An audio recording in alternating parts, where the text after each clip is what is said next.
Hello, everybody. If it's Wednesday, it's Warhammer, and that must mean it's time for another episode of Warhammer Weekly. Joining me, as always, it's my own little Ungor Raider. How you doing, Tom? Hello, friends. Also joining us this week, a Beast Lord extraordinaire, perhaps a Doom Bull, perhaps, I don't know, even greater amongst the herd. It's Doug, Mr. 2+ Tough. How you doing, buddy? Hey, everybody. I'm doing great. Good to have you back again. We wanted to talk about Beasts of Chaos. I knew you were starting up that army, and I thought, what better guy to have on? Yeah, I just came into this army about 2 weeks ago, and then I watched your first one, and you're like, we're going to revisit this in 3 to 4 months. And I looked at the calendar. I'm like, it's 3 months on the dot. Like, yeah. There it is. True to our word. Yeah, I mean, I feel like this was one of those armies that really deserves a second look because there was a lot of question as to how this was all going to play out, being that there was no new kits. This was largely book-based. And because I think we perhaps, I won't use we generically like that, but it's a common thought right now that this is going to be the first of several tomes where this sort of thing happens in many ways, whether we talk about the reconstituting of old armies with maybe just a book or the sort of banner allegiance with the individual factions in it, as we're seeing repeated again here in the goblins, in the Gloomspite Gitz. So there's a lot in this tome that heralds what's to come, right? Imagine if we got dwarves next. Like, how amazing would that be? But we won't, but how amazing would it be? Sure, you could do them in a similar way. Yeah. Sure.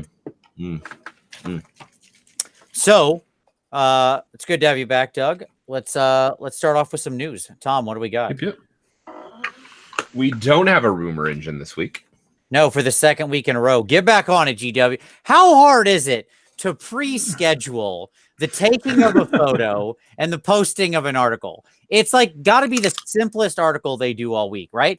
They take a photo, they zoom in on a corner of it, and they write, "What crazy thing is this? Who knows?" Right below, see us on Facebook. Like, just can't you pre-schedule posts, right? Yeah. You can, yeah?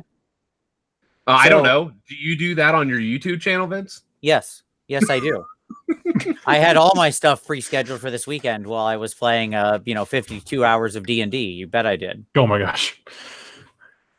So yeah. He's not lying about that. No, it was great. Man. I'll talk about it in hobby time just a little. But anyways, yeah. Keep going. So yes, no rumor engine.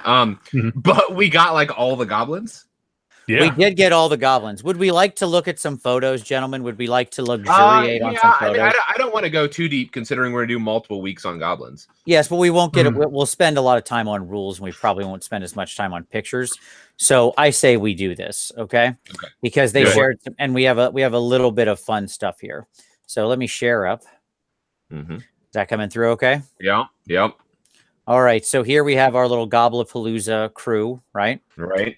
Which we know are like 5 heroes you buy as 1 unit for 240 points. Kind of. Okay. They're not heroes. Ben made clear on the stream today they're not heroes, although they're like all wizards. Okay. And so there are multiple like independent wizards in there.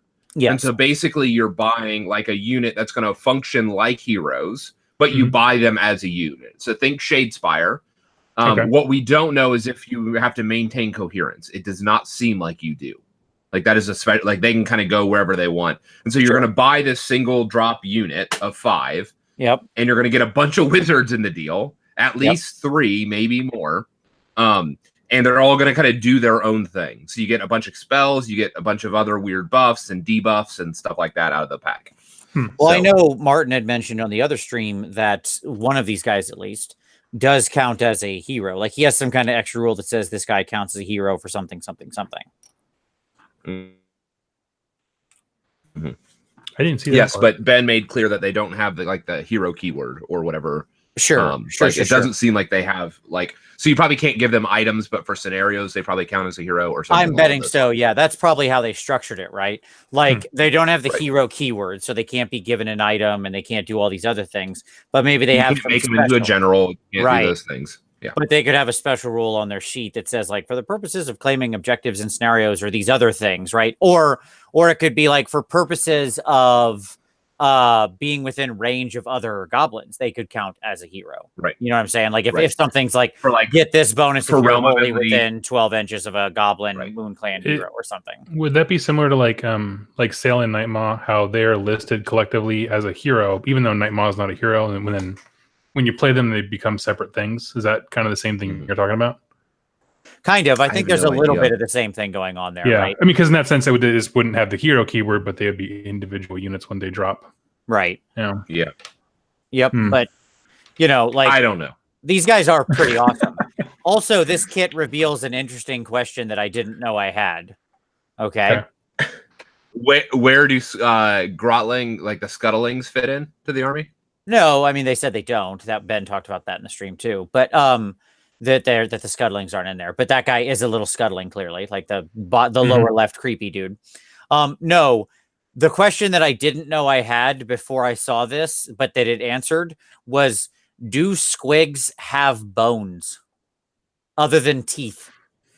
Okay.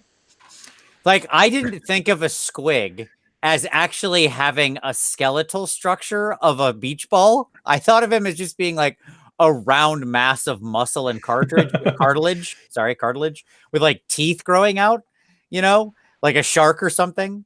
But apparently the answer is yes. They are. That's what they look like under that. They legitimately are just a giant skull. They have, because that's what that guy is. He's wearing. That's what this dude right here is wearing. Right? He's just wearing a squig skeleton. It's funny that you bring that up, Vince. Because that model made me raise other questions. Okay. So the guy that's standing on top, Ben talked about, it's the scare, like I forget what it's called, but it's like a scary, it's like the scare goblins. Yeah, because he's there. He's wearing the sun. Yes. Right. He's wearing the sun. That's what scares goblins, is like the bad, like not the bad moon, but like the angry sun. And I remember like the Red Suns tribe or whatever that was, like there are some orkies or there are some folks in the lore that had like an angry sun. So instead of the bad moon, it was like an angry red sun. Okay. As a symbol. Sure. And so as soon as I saw that, I went, Polynesian ogres? Oh, geez. You're back on this again. Yep. And I was like, it's the mask. It's the sun. Oh, why, hello. I guess we do have fire ogres coming. Oh, geez. Worshipping the sun, consuming all. Sure, Tom. Fire. You may be stretching a little on this one, but I like your. I think we have some Samoan ogres on the way. Samoan ogres. Well, like I said, if you're right, it's the greatest call in the history of calls. But here we are. I like the inclusion of all the different snotlings around the bases too, and we'll keep seeing them. So those guys are great. Like this dude getting chomped by the Venus flytrap type plant with just his little foot sticking out. It's pretty adorable. Question for you: is that the same on the bottom left? Is that the same pose and sculpt as the weird grots that came in Silver Tower? Yeah, that's grot scuttlings. That's what I was talking about. Like, so despite the fact that those units are not in the army for some weird reason, those guys are. Like that one guy is a scuttling and he is in the army and has the Moon Clan keyword. So I mean, the reason is pretty clear. Though they don't want to make them as separate kit. Yeah, that is not a kit they currently have available or have the desire to produce. So there you go. But like they could just like re-keyword that scroll, right? Right. What? Like they could have. Then people couldn't have the models. Yeah, and they're trying to stop Silver Tower.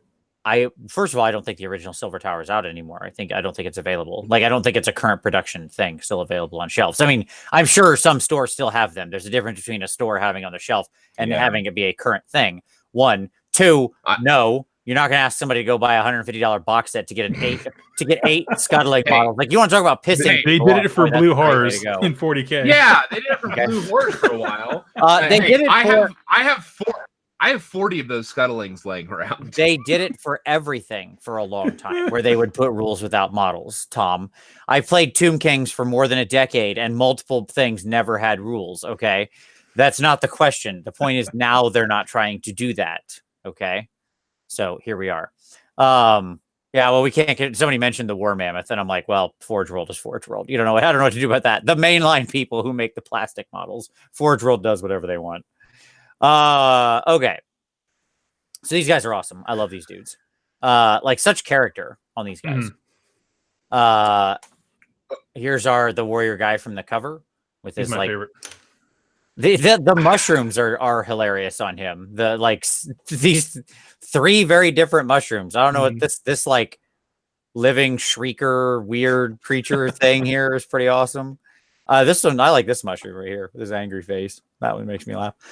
Tom, you side. You do not like Mac Tonight. I mean, this guy is Mac Tonight. It's the he is, yeah, which is the McDonald's spokesperson from the late 80s, early 90s. Yes. No, I agree. I just wish that like his helm was open, like on the cover.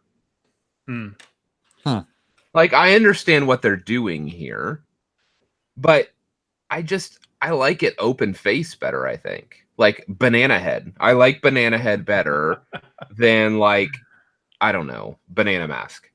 Sure. So, Mr. Peanut Butter Jelly, Doug, you said you're a big fan of this one. I am because I really like an aesthetic I didn't realize that I liked as much as I initially did was the kind of beaten metal that Iron Jaws have. Yeah, and sure. His helmet has that same texture, and I absolutely love it, especially for destruction armies. Like, I don't know why. It looks very them. No, you're right. You're right. You're dead on. It's a good look. It looks good. And I like his. I also like that we've just decided that armored jester shoes are a thing. Because he's not the only model in the army that has the jester shoes on. So I'm glad to see that that's a thing. There's a bit of whimsy in their footwear, and I enjoy that. This army has funny. Oh, this army has whimsy to spare. Yes, it's definitely a whimsical force, which I enjoy. I have never been somebody who takes this seriously. I don't believe this game was made to be taken seriously. I don't mean like in the way you play it, you can play seriously. I mean, like the models in the world should have fun in it. What made Warhammer successful was that it combined. It was this weird tonal combination of really dark things and comedy. When it gets too serious, it gets boring. Sure. There's plenty of like just ultra serious drivel on the market. I don't need more of it. All right. Speaking of awesome, these dudes are little snufflers. Our snuffler. Was there anything on Warhammer Live or TV about these dudes? Yeah, so the snufflers, they have little spiders on their back, obviously, and their whole point of them is they go out and they sniff up mushrooms. But specifically, what they do is, I believe, they grant like actually a pretty significant bonus, maybe +1 attack or something, to goblin units that are wholly within 12 inches of them, because they buff them they buff the goblins around them because they find choice mushrooms. They go into basically, so like what it said was that like they go in first. Into the area of the bad moon grows mushroom. Right. So they're the truffle snufflers. And so they give a bonus out to people near them, to goblins near them. Right on. They were describing them as like searching for something, and it made me think of the what's the Seraphon Pterodon, the flyer kit that like you put the token on the table. Sure. I was like, oh, they're gonna give you shroom tokens, and you're like hunting for shrooms. Track the bad moon. It'd be amazing. But it sounds like they go out to where the bad moon is, gather the shrooms, and then buff. Gotcha. And with that, like the way that Ben danced around the language, it sounded like they will have a deep striking mechanic where they like are probably gonna come on an edge of wherever the bad moon is. Gotcha. Like in the way that he talked about it is like they are the first ones to the bad moon. So they will be out front wherever the bad moon is gathering mushrooms. These guys have really good faces. Right? Oh, the goblins do. Yeah, that's what I mean. You don't like the piggy nose squigs? Not really. I think they're cute. It's weird. I think these are cuter than normal squigs. You're out of your mind. I'm serious. These goblin faces are really you can tell these are the redesigned, completely refreshed goblin sculpt. Like they're so much more expressive. Like look at the deepness of like the cheekbones, and the eye ridges, the nose, the nose ridges, and so on and so forth. Like it's just unbelievably expressive. So yeah, I love these dudes. Yeah, I'm pretty sure Martin said after the battle report that like he made some comment that like I messed up because like I had a unit not wholly within 12 of them and they didn't get the bonus attack. He said something to that order. So there you go. Yeah. Here's our new Manglers. Wonderful beauty shot of them. I love the Scarbrand eye on the top one. Yeah, the star one here. Yeah. Yeah, there's your skull, Vince. Yeah, exactly. This has been a day of revelation for me about Squig anatomy. Yes. I love the new sculpt, and Ben talked about how what we haven't actually seen is the hero on Mangler Squigs. That's the one kind of build that we haven't seen yet, and that is going to surprise some people. Like he said, it's a really ingenious way that they create different interactions, and it makes me wonder if they'll actually reverse who's on top. What do you mean? I wonder if the faces are interchangeable on the bodies, or if there's right now with this build, the big crazy guy's on top, and the other ones, the horned one's on bottom. Spiky Squig on top, horned is on bottom. I wonder if it will reverse somehow in the build for the hero. Kit. And so because he said they are very visually distinctly different. And so I don't know how different, but it makes me I'm really curious now as to what that new build is that we haven't seen. Interesting. I would also love if there was a way to have them be that'd be tight, but have them next to each other and then have him straddling something between the two of them. That would be fun. That would be awesome too. I mean, they're just connected by chain, right? So it's I imagine if you're willing to go into it, or to maybe replace the chains with your classic jewelry store chain or whatever, you can do all sorts of different configurations with these dudes, just balance them against each other, bouncing off each other with in opposite directions, pulling apart. Yeah. Right, could be fun if you just had them up on one thing or something. So these guys are great. Beheading a giant, so the chain's going through the neck. Yeah, sure. Oh, that'd be great. Yeah, sure. I like the horned squig here a lot better than the spiny squid. Yeah. Oh no, I like the drool on the tongue. Do you? Yeah. See, that's what drives me crazy about this guy. I hate when they model blood and spit and water. No, that dude. That's gonna be neon green drool on him. It's gonna be amazing. I hate when rock coming out of his nose. Sure. And that's all fine. I wish I could let me model that, but I understand now everybody else might not be as keen on that. But I don't like when they model liquid and gas on models. I'll take care of that part. Thank you. What I did think about was this guy's mouth is open, so you could probably not put the tongue in. Okay, if this is a separate piece, which I'm guessing it is, right? It feels like this would be a separate piece. They often do that. Yeah, and you could put the goblin in. Model a goblin in. Oh, yeah, put the goblin inside his armor. Yeah, exactly. The squig armor. Yep. Yeah. Oh, Vince. It feels like there's enough room in there for it just feels like that guy would fit inside there. So you have my juices flowing, please stop. Or this the rider. You see the rider on the other one down here? Yeah, how he's grabbing. Imagine cutting the tongue off and he's grabbing on to that the little skin underneath the tongue. Oh sure, yeah. There you go. That has a name. That thing under your tongue, but I know. I don't care. That doesn't matter to me. It's fine. And that little hook would be pulling the mouth open. Sure, it could also just be on the mouth. You could hook it into the side of the mouth, like a bait, like a fish hook, right? Yeah. I dig it. This is a great refresh. Yeah, the uvula. There we go. Is that what it's called? All right. Why not? I thought that's fine. Okay. I don't think that's what that's called. There you go. Other people have said frenulum. That sounds correct. Okay. These are the new. The uvula is the little dongle in the back. Yep. Yeah. Anywho, these are the new trolls. What do you think of these guys? I love that he's feeding a birdie. That it's a really nice troll. Oh yeah, sure. He's got the little. Well, yes. He has a He's not going to smash your head with that. He's feeding a birdie. Sure. Right. As they pointed out, this guy's just got a dead goblin that he was using as a belt, as a loincloth. That's what this is. This is a goblin's outfit. Right? Yeah. And that's the goblin face and his legs and his hands. He just tied a living goblin to his waist until the goblin starved to death. So this guy died a pretty horrible death. Oh my gosh, yeah. This is probably my favorite reimagining of an older kit. I like the Squig Riders and all that, but this is awesome. Yeah, this one is really great. Like they look like the old trolls, right? Like that is to say, you feel the echoes of the old trolls, but they're so much cleaner and like they're well designed in a lot of ways. Like you can tell the sculpt is so much sharper. Just like everything about it is really, really nice.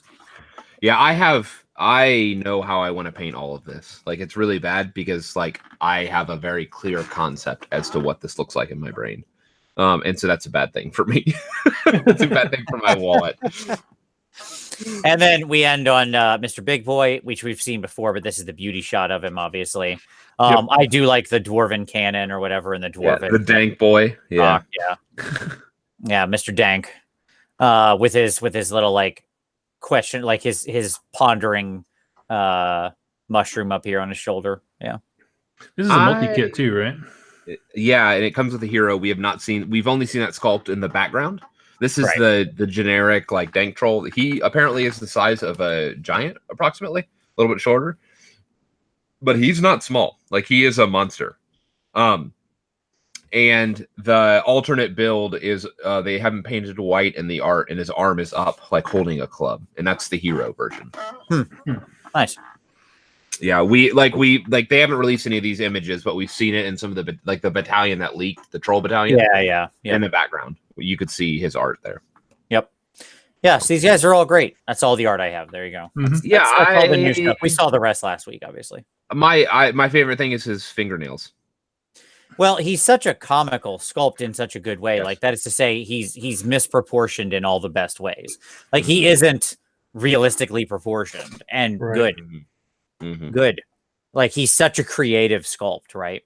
So and I love how fat the old like river trolls are compared to those guys. Like it's perfect. It's everything that I would want to see in the different troll types. Right. Does that make sense? Yeah.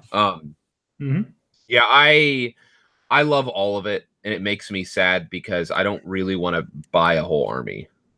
Yeah, well, I'll enjoy watching you go back on that very soon. So it's gonna be I'm not saying I'm not going to. I'm just saying I just don't want to. And and like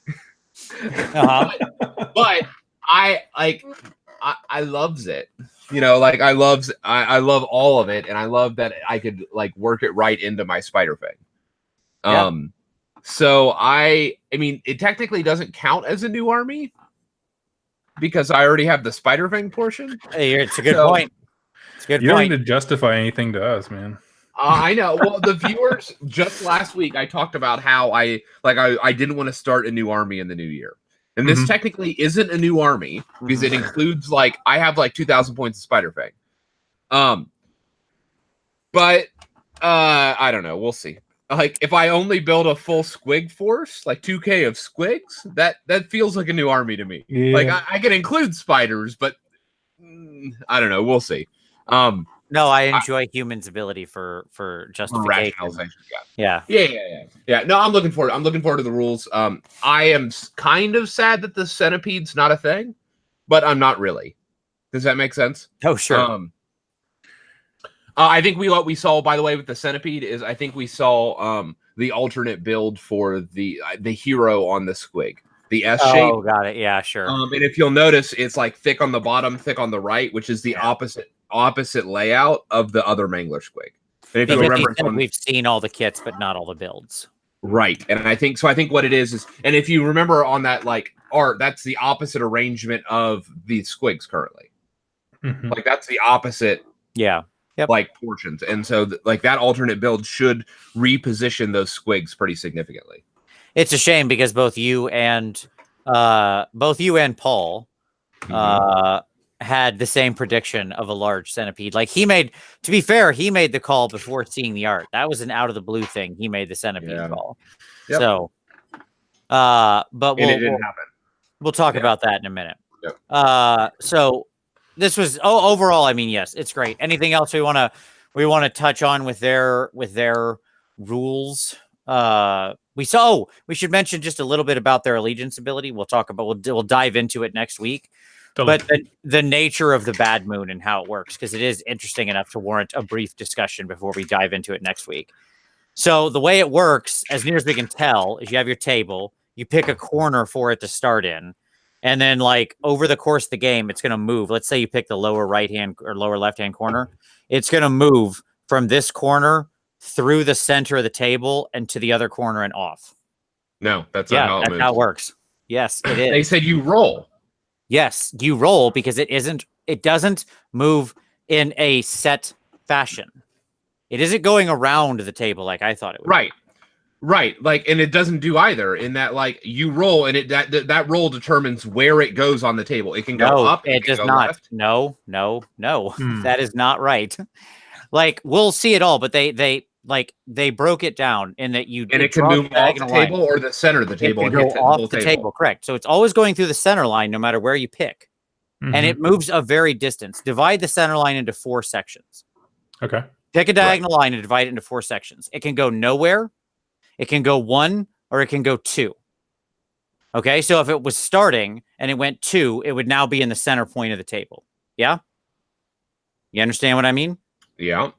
And if it's in the center of the table, it's touching all 4 quadrants, and those bonuses it apply to everything. Okay? Right, everything on the table. And then if it's in any of the quadrants, it's only affecting what's in that quadrant. And once it goes off, it's off. Like it's a moon. It's going through its cycle and it will just leave. And then it's just gone.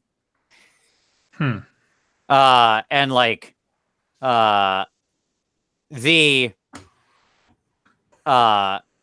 so like there's a lot of confusion about this too.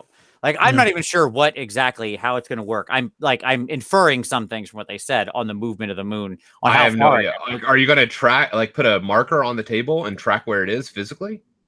I don't know that it has to necessarily. When they described it on, so like what the gentleman, I can't remember his name, Bob, on Adia's site said it has 3 possible potential settings. It goes 0, 1, or 2. And he said that, and like meaning that like it has these 3 things of going nowhere, going half the distance, or going this full space. And we haven't actually seen it move. So, you know, I like the point is that it doesn't move around in a circle. It goes. Oh yeah, we know that. We know that. Like, no, but that's what you just described. No.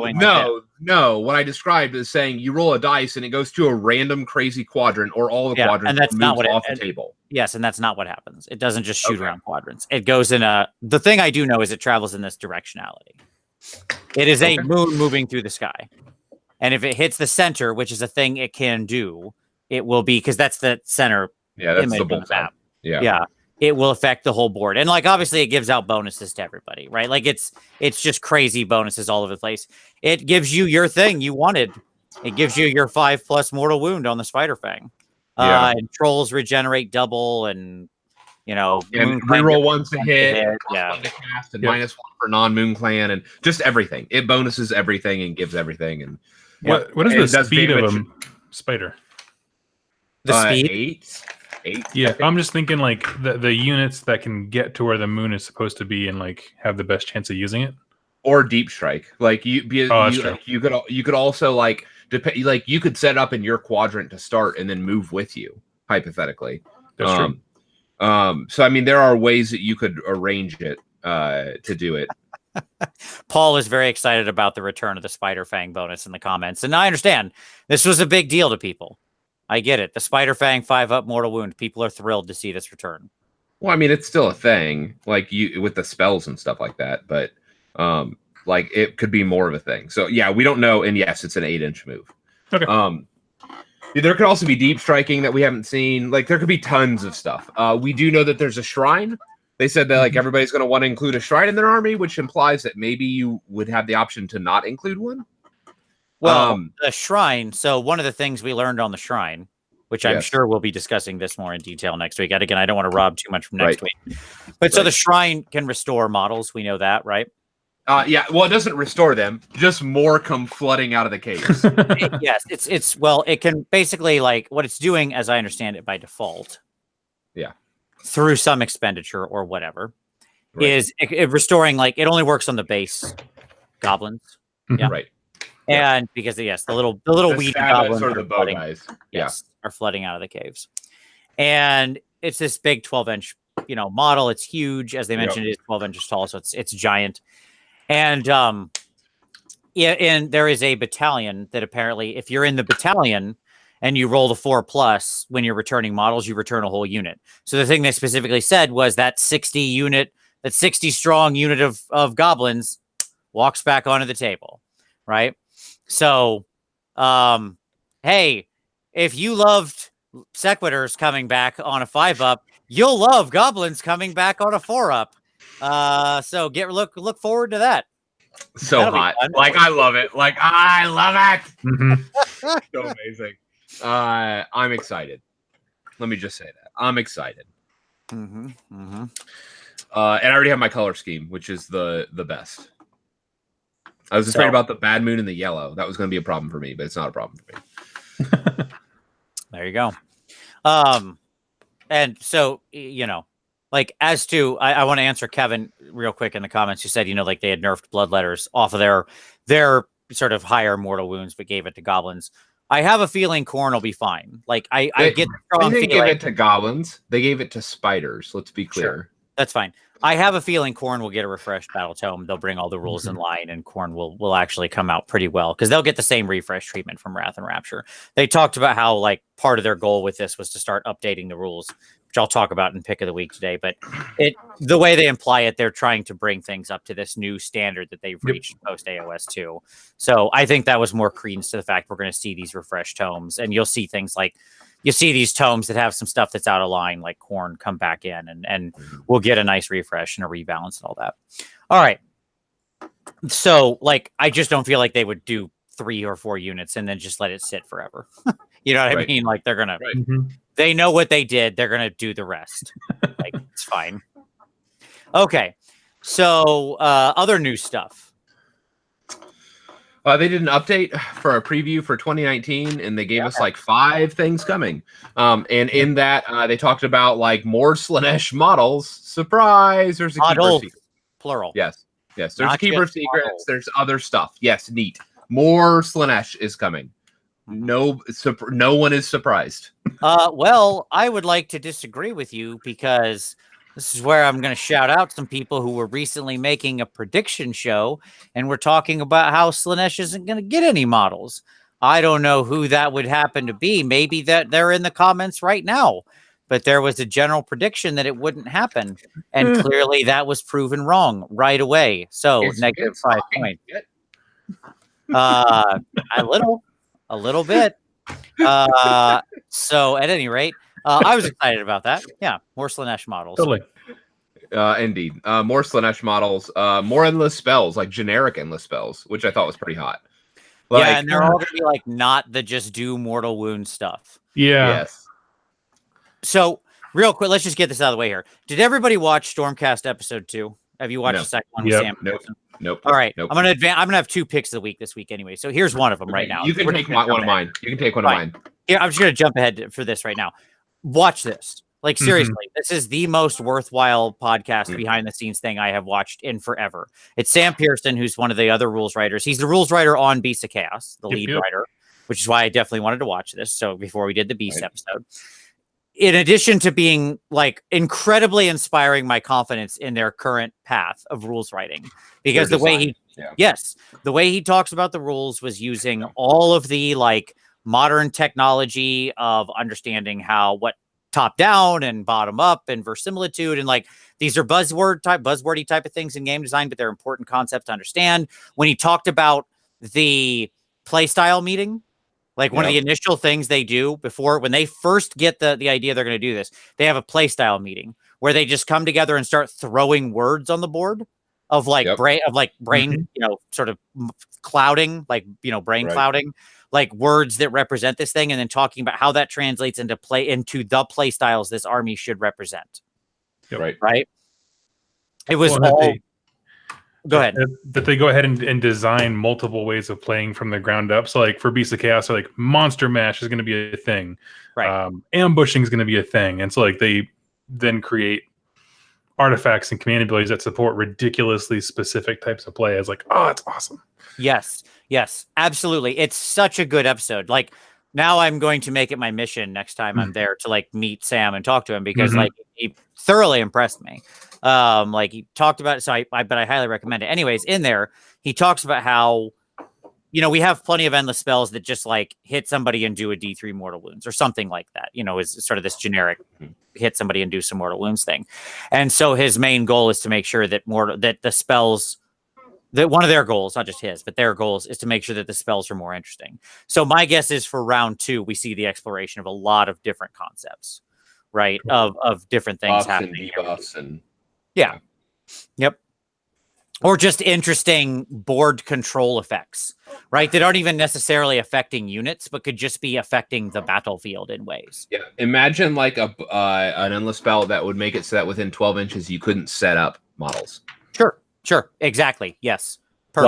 Like where that shuts off undead troop replenishment, that shuts down like deep striking, that shuts down all like ambushing, all of those things. Like imagine just a single endless spell that did that.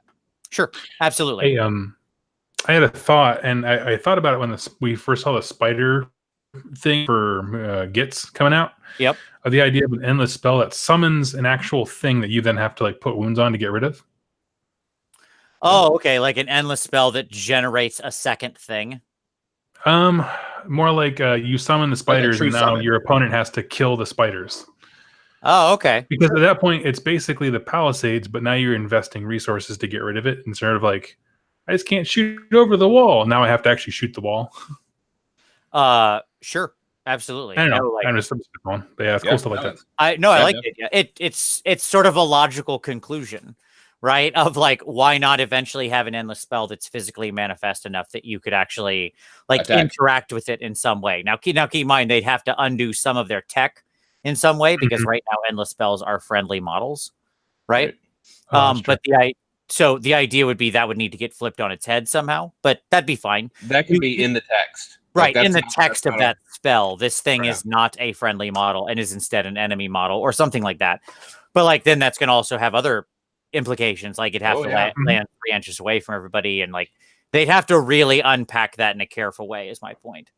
Which they could do. Or by the way, they could just say it's magic and it has wounds, and it can't be. It could also take the form of like maybe a more powerful endless spell that like one dispel can't get rid of. Right. But like it has dispel multiple times. It has 3 dispel wounds. Every successful dispel takes off one of its dispel wounds. That would be brutal.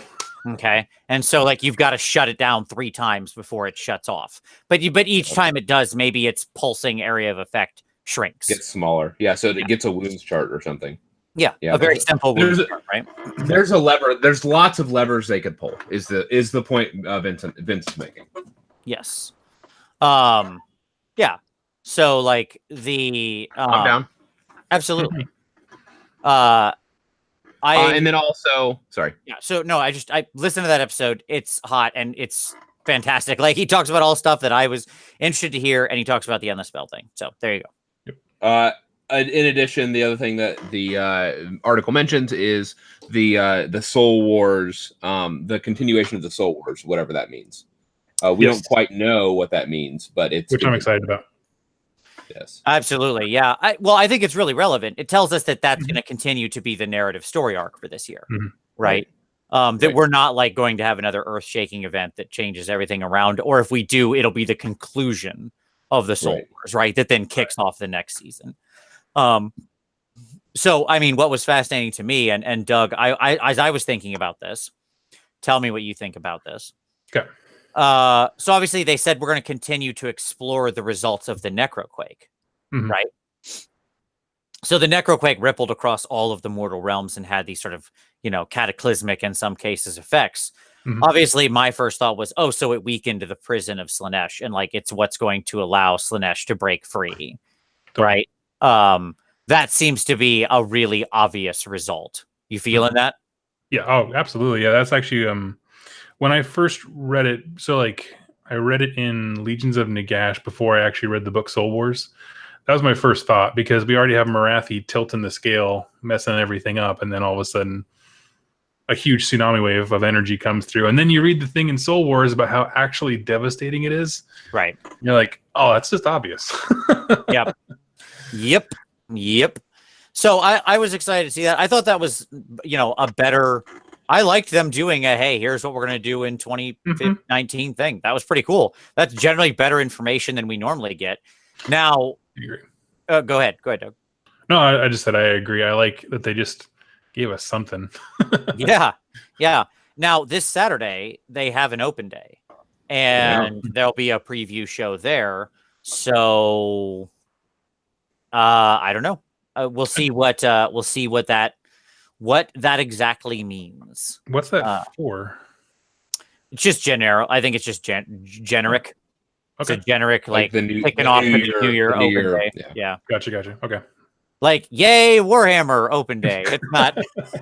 We're here. Right. Exactly. So, we'll see. I imagine they'll have some. I know they're doing a studio preview there, so there'll be something. Right. Now, how big of a deal it'll be? Maybe not at all. Right? Maybe it'll just be like, hey, we're going to show you really up close all the Goblin line on the day of the pre-order goes live. Who knows?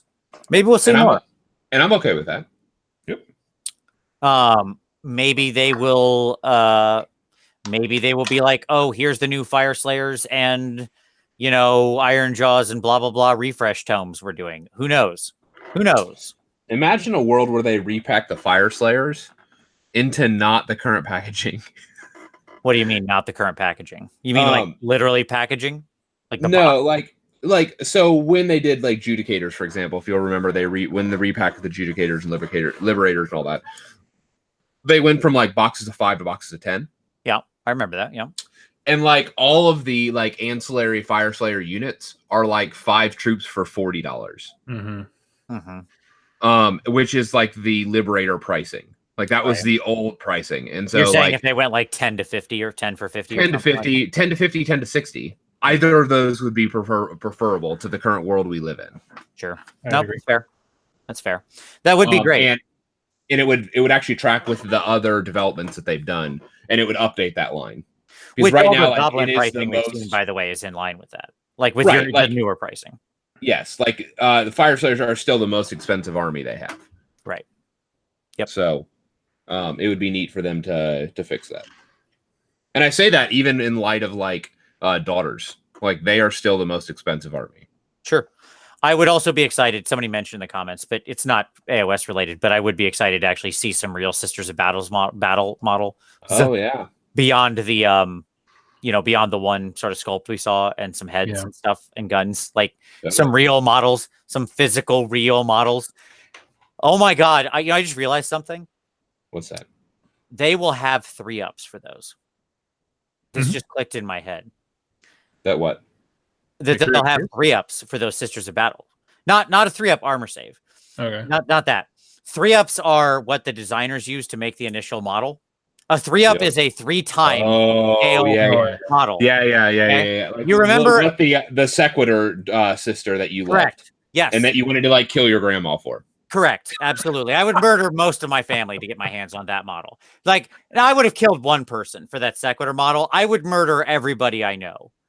Like, you're dead, Tom. If I can get that Sisters of Battle, like the one that they revealed the preview image of, if I can get the 3-up like this size, I will sacrifice you to the dark gods. Don't tell GW that. Sure. I've got your answer, guys. You want to get rid of him? I can make this happen. How do we get rid of power gamers?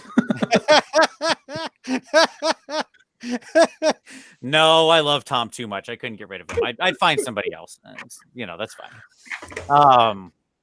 No, that would be like they'll probably have those 3-ups at Fest. So that'll be amazing to see those for sure. Anyway, yes, they're the large scale models. And yes, they do still do 3-ups.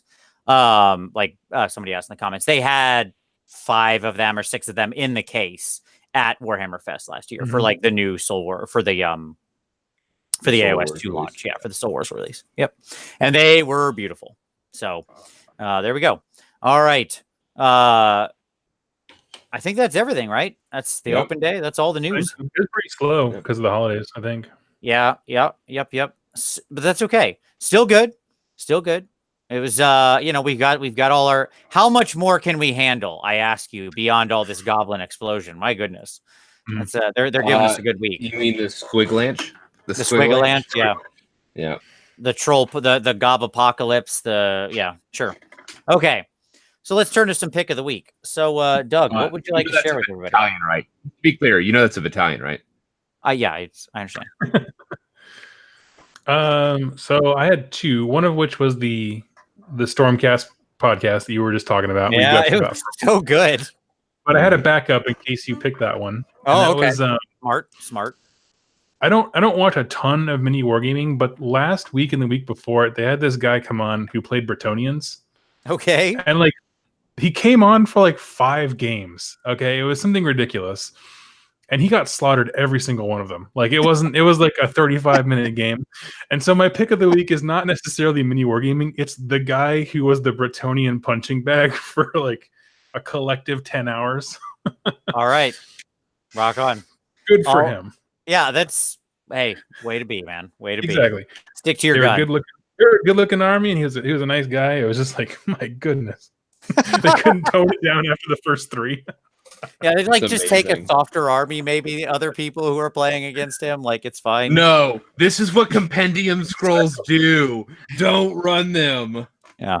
Just like a Slaves to Darkness thing, or sure. There's so many just fun armies. Like Bretonnians aren't. I've actually ran my Bretonnians a couple times since they went in the compendium. I get them out every so often just to have fun with them. They're a fun army to mess around with. And like there's plenty of armies that can have a fun game with them, right? That they can, sure. If I throw them up against like a tuned Legions of Nagash army led by, the big Papa himself, they're just going to melt because but that's not fair. You know what I mean? Like you can have a fluffier game with them clearly out of place. Mortal wounds. Right. Just like armored knights. Yeah, geez. There was one of them where they just like slung shot a great unclean one straight into the dead center of his army, and I was just like, "What do you do if you're a Bretonnian?" Right. Oh, it was good. Anyway, that's all. It was a good laugh. You grind on a great unclean one. That's the answer. I guess. All right, good stuff. I like that, and I will definitely link that below. Tom, do you not have a pick? Did you abdicate your pick? I did, because you guys are all like, I'm going to do 2 picks, so that makes 4. So I'm not going to do one. Ha! That's not how this works, but that's fine. My other pick is for our good friends, Eric and Paul at the Mortal Realms, who did a scrying phase, wherein they start the show by saying they're going to lay out these bold predictions and score themselves accordingly. And then because they created this very harsh scoring system, they get too afraid to make any real bold predictions. But it's a really good show. They have some great stuff in there they talk through. I like a lot of their ideas. I hope some, if not many of the things they predict come to pass. You can also, it's fun to watch the early part because they recorded it like before we had all the goblin reveals. Sure. So some of it you get to see that they were very right. And some of it you get to see they were very wrong already. It's a good time, but it's a really fun show. And I really do think that both of them have interesting ways they approach 2019. So if you're looking for more interesting speculation, Paul obviously has a great mastery and knowledge of like the story and the background as well. So he brings a lot of that to bear in his predictions. So it's cool. Check it out. I will link it below. All right. Okie dokie. So let's turn to some hobby time. Doug, what are you working on, man? What's on your table? I have been furiously painting Beasts of Chaos. I collected a large army of like 60 gore and 30 Bestigor and 30 Ungor, bunch of heroes in the last like 15 or so days. And so I got enough assembled to go to a tournament this last weekend. But now I'm kind of in that. I want to get about 1,000 to 1,500 points painted blitz so I can be on rerolling ones with my good friends. But yeah. Very nice. So what are you up to right now? Are you in your initial painting? But like my point is like what have you got in so far? So I have 20 Ungor, 20 20 gore, 10 Bestigor, and I'm right now on the painting table. I have 10 more Bestigor and 2 Great Bray Shamans. Nice. The Bestigor tenors are like so good. They're just so good. I love me a Bestigor tenor in playing. I'm sure we'll talk about that in a little while, but they are the best tenors. So there you go. The best score. Well, they're the best. Step aside, Pavarotti. He was a tenor, right? That's a thing. So a new tenor has replaced you in this, in the Bestigor, the best tenors. All right. So, anyways, Tom, what are you working on, man? I am doing the final kind of shading, shadowing, highlighting on some metal for my Sisters of Slaughter. And then other than doing the basing, like the painting of the basing, they're done. So I have 10 more witches or witch models done. And the last 10 I'll probably do for the next 6 months. I have another 30 new on sprue. And I'm gonna wait to see how hard they get kicked in their ironclad bikinis before I build anymore, to see if I need more Sisters of Slaughter or if I can do the last 30 as witches. That'll be fun. So what you're telling me is, oh, go ahead, Doug. Go ahead. I was just gonna ask, when do you expect the hammer to drop? Oh, like in the new GHB. Like I said, it'll be 6 months before I do those last 30. But again, I have 60 witches and 10 Sisters of Slaughter now. And so the question is do I go with 30 sisters and so have like a 30-30-10 option, or like multiples, like tens of sisters or whatever? Or do I just go 90 witches? So if you double that number, you'll get up to Chuck's number. So there you go. I long ago gave up any desire to catch up with Chuck. Catch Chuck, yeah. Mr. 180 witches, yeah. All right. So I just want to be in the 100 witch club. Like that's all I'm striving for here. That's fair. I am what I'm hearing actually, Tom, is that you're about to finish up your daughter's project and you'll be ready to go for AdeptCon in general / other tournaments with your daughters throughout the beginning of the year. And that you've got some room in that painting schedule to get on them squigs and trolls and additional goblins. That's what I'm hearing. I might. That's a possibility. I mean, I have some Stormcast that I'd like to paint. Yeah, but you're thinking about how easy them squigs would be to paint and still make them look good. I know. Like I really am. Like I was thinking about painting that army, and I was like, oh my gosh, like I could do Zenithal and then do for my scheme, like it's like a glaze scheme over the squigs over Zenithal. And so, I already knew what I was going to do, and I'm like, oh, this is going to be hot. Because then it's 2/3 of the models are already done, so I could do a whole squig army in 2 weeks. Yeah, sure. It's just a squig army is a speed painter's dream, because you do still have really nice centerpieces too. Right. Yeah. Where that you can lavish the attention on, but predominantly, everything else is just I'm very aware, is what I would say, of what the options are there. And I mean, at the end of the day, I'm not an overlords. I don't pre-buy armies.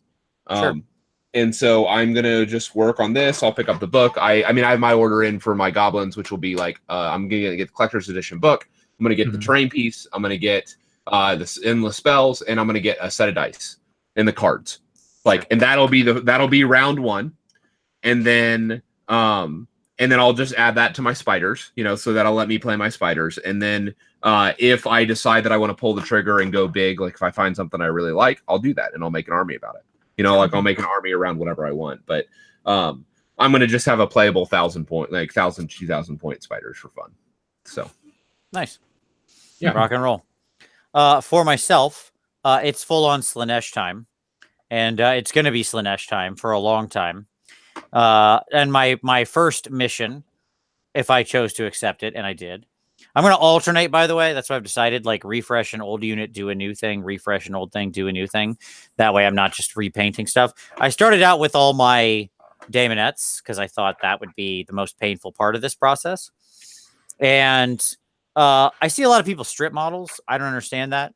I don't understand stripping models unless you put house paint on them. It's just paint. It's not that thick. Just repaint them. Yeah. So that's what I did. And I have repainted all 40 since last week. I've repainted all 40 of my Daemonettes. I've got 30 more to add on. So I'll be at 70 once I do that. So I've got, and they're all done here and ready. I'm going to put a pin on the fact that you just said you're going to have 70 infantry models of basically the same model. I know there's some converted witches in there. There is, yeah. You all need and there's some Diaz sculpts, some Juan Diaz sculpts. But I mean, to be fair, like everyone needs to know those are his witch elf girls, some of them, and some Juan Diaz. But everyone needs to know Vince hates painting like infantry, like mass infantry. He hates it. He hates it. He'll do a single unit, but he won't do multiple units of the same. Right. And so like any list he puts the constraints on himself. Any list he builds has to be like an entire list of unique units. Because he doesn't want to actually just mass paint witches or whatever. And so like that's a very like momentous thing for you, Vince. Like, to do 70 Daemonettes. And even to repaint. Like that, by the way, for our viewers, that should show you how much Vince is in here. How much I am devoted to the Dark Princess, yes. Right, because not only is he doing 70 infantry models, he's doing repaints, which he said and rebasing, which like he said he would never do. Right. Well, I didn't say I would never do. I said I would never do except for this stuff. Like Skaven and Slaanesh, I had said, are the two exceptions. And it's finally time to do one of those. I settled on my basing scheme, which I really like. It's simple on the little models, but it'll give me a chance to build it up on the bigger models. Part of the problem is I didn't want them to look like I have a very big display board planned for them. Right. And so, like, this was really actually good. Like grinding through these 40 really got me like into the color scheme. It got me really focusing on what I wanted. I got a chance to practice tattoos because I put tattoos on all 40 of them. So like I really got to practice the tattoo designs I wanted and still paint them relatively quickly. Like, you know, I didn't, because they're not like the next 30 I do will be like the actual primary ones I'd probably use or bring to tournaments first. So these will probably just be an extra 40 that are for my, you know, personal use. Mm-hmm. But it gave me a chance to like really figure out what I wanted to do exactly with colors and in what balance and in what way and what goes where. So it was a good chance to experiment and get all that stuff down. Mm-hmm. So yeah, I literally have, before this show started, I have 4 Juan Diaz girls left on square bases because they take forever to get off of. Well, actually, I have 3 Juan Diaz and my old second mask. Like I needed a I had a couple masks and the mask, as it were.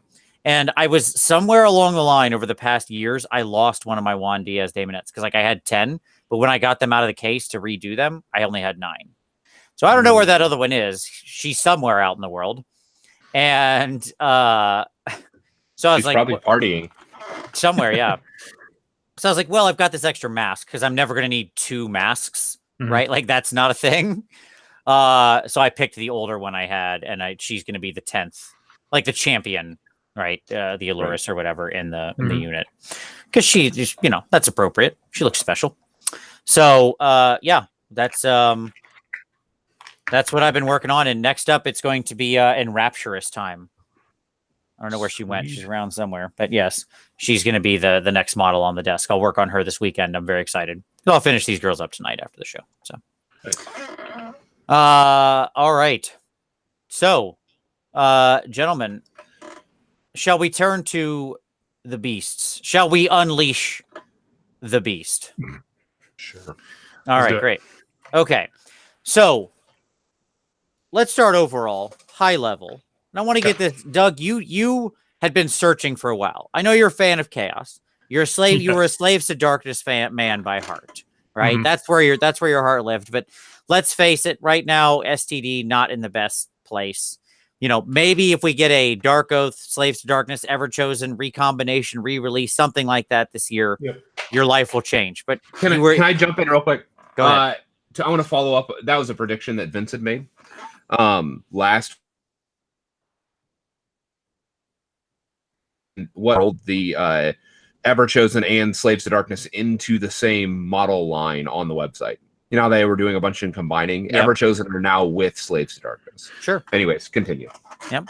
So, Doug, what brought you over to the Beasts? What made you decide this is where I'm going?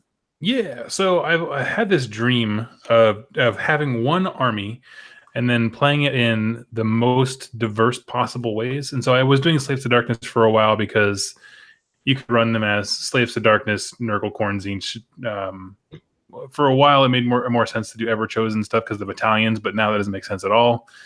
Mm-hmm.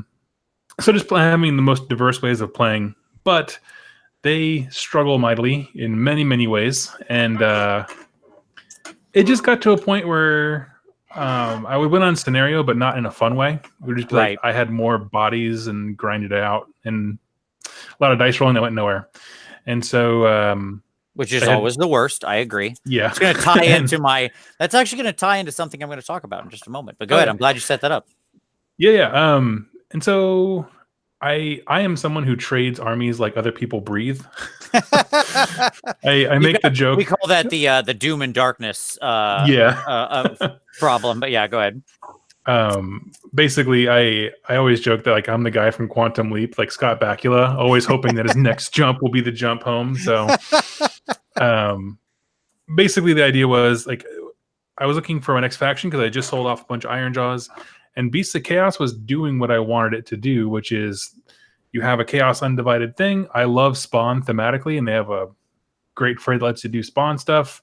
Mm-hmm. And the battalions let you play literally anything. I was like, this is exactly what I'm looking for. The rumors for STD aren't coming out until like later in the year. Even then, I don't trust rumors. So I'm like, why don't I just start doing something I enjoy now? Keep the Slaves to Darkness stuff. It's all in the closet. And then I'll come back to it later. Yeah. Nice. Yeah. I like it. That's a good plan. It's like, with a thing like that, with a thing like the core of the Chaos Force, it's not the kind of thing you'd want to get rid of because you know that's coming back around. Like that's just that's a waiting game, right? Mm-hmm. And the reality is, I think Beasts are in a really strong place right now overall as an army. I agree. So, Tom, let's take a competitive read on this for me for a moment. Let's 40,000 foot view this. Why haven't we seen as many Beasts of Chaos sort of in the tops yet of competition, even though this is a newer book? What has kept them out of like the tippy tops? Is Tom still there? Did he freeze? He probably looks like it. Oh, there he's gone. Lost him. Oh, he's back. No, I'm back. Tom, fix your internet. I don't know what's happening. You paused a couple times earlier too. At any rate, all right. So here's the new question. Question I asked before you decided to rudely drop was why haven't we seen as many Beasts of Chaos at the top tables? What's keeping them off the top tables right now?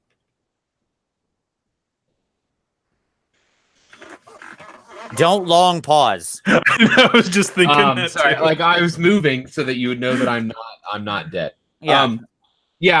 I would say what's keeping Beasts of Chaos off the top tables? I mean, they seem to have lots of ways to play, right? They do. I think that I don't know. Like, to be honest, like I don't know. Mm-hmm. I say that simply because I have like a list that is as competitive as anything that I'm running. That's a Beast of Chaos list.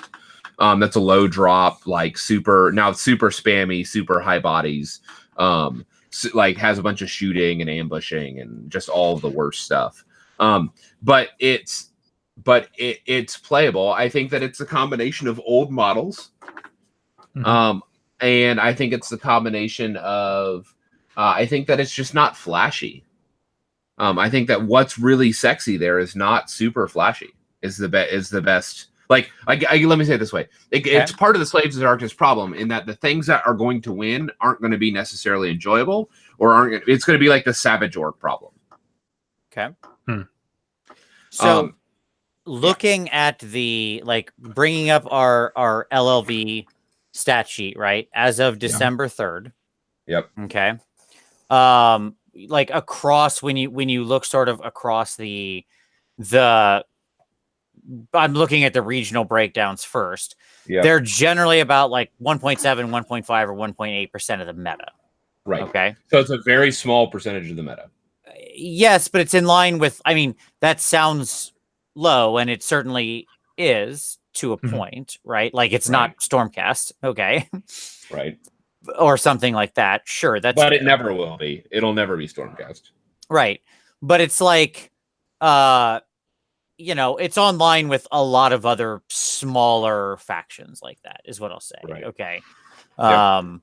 Yep. Those basically the roughly 2% gang, right? Which is these smaller factions that just aren't really played as much, not the mainline stuff. Right. And the other element I would say is that it has been understood predominantly as a melee heavy army. Mm-hmm. I don't necessarily agree with that assessment, but that's been how it's kind of been understood. And the consequence of that is that things like Nagash, things like the other two predominant lists, which are going to be Daughters and Nagash, are going to be generally perceived as more punchy and devastating. And one of the big benefits that it's actually bringing is armor debuffing. And armor isn't as big of a deal in the meta. And what I mean by that is you look at something like Legions of Nagash or Daughters, neither of them depend on armor to be durable. Yep. Now, I think blocks of Ungor Raiders would wipe blocks of Daughters off the table, from shooting, because they're a lot of their tools, you could often choose the unit that's not ward save buffed, and you could also and because the shields they're going to go to not good saves. So I think there are powerful lists there, but nobody's doing it. And I think that part of it is you have to paint a bunch of models, and and we just don't know how long it's going to last. And it came late in the cycle. Yep. And what I mean by that, it came late in the competitive cycle, because going into the 2018-2019 season, oftentimes people will have already decided on their army and have begun painting for it, going into it, and that was a late release. So I think it's a combination of a bunch of different factors. I don't think it's any one of those. Yeah, I'd agree with all that. I think one other thing to keep in mind is that they're just out of stock for a lot of this stuff. I went to go buy Dragon Ogres, those haven't been available in forever. So, yeah, that's a huge issue when it comes to seeing new stuff on the table. Right. Yeah, I have to wonder if we have... I think I agree with all of that. One, it came late at a weird time in the sort of release cycle, meta cycle, when tournaments are happening, right? Coming in basically September, late September, whatever. Two, we still have the lag of build, buy, or buy, build, paint play, right? That's usually about a 3-month cycle. Now there's most competitive lists are running 140 plus models. We can talk about that. Maybe not. Sure. I don't know.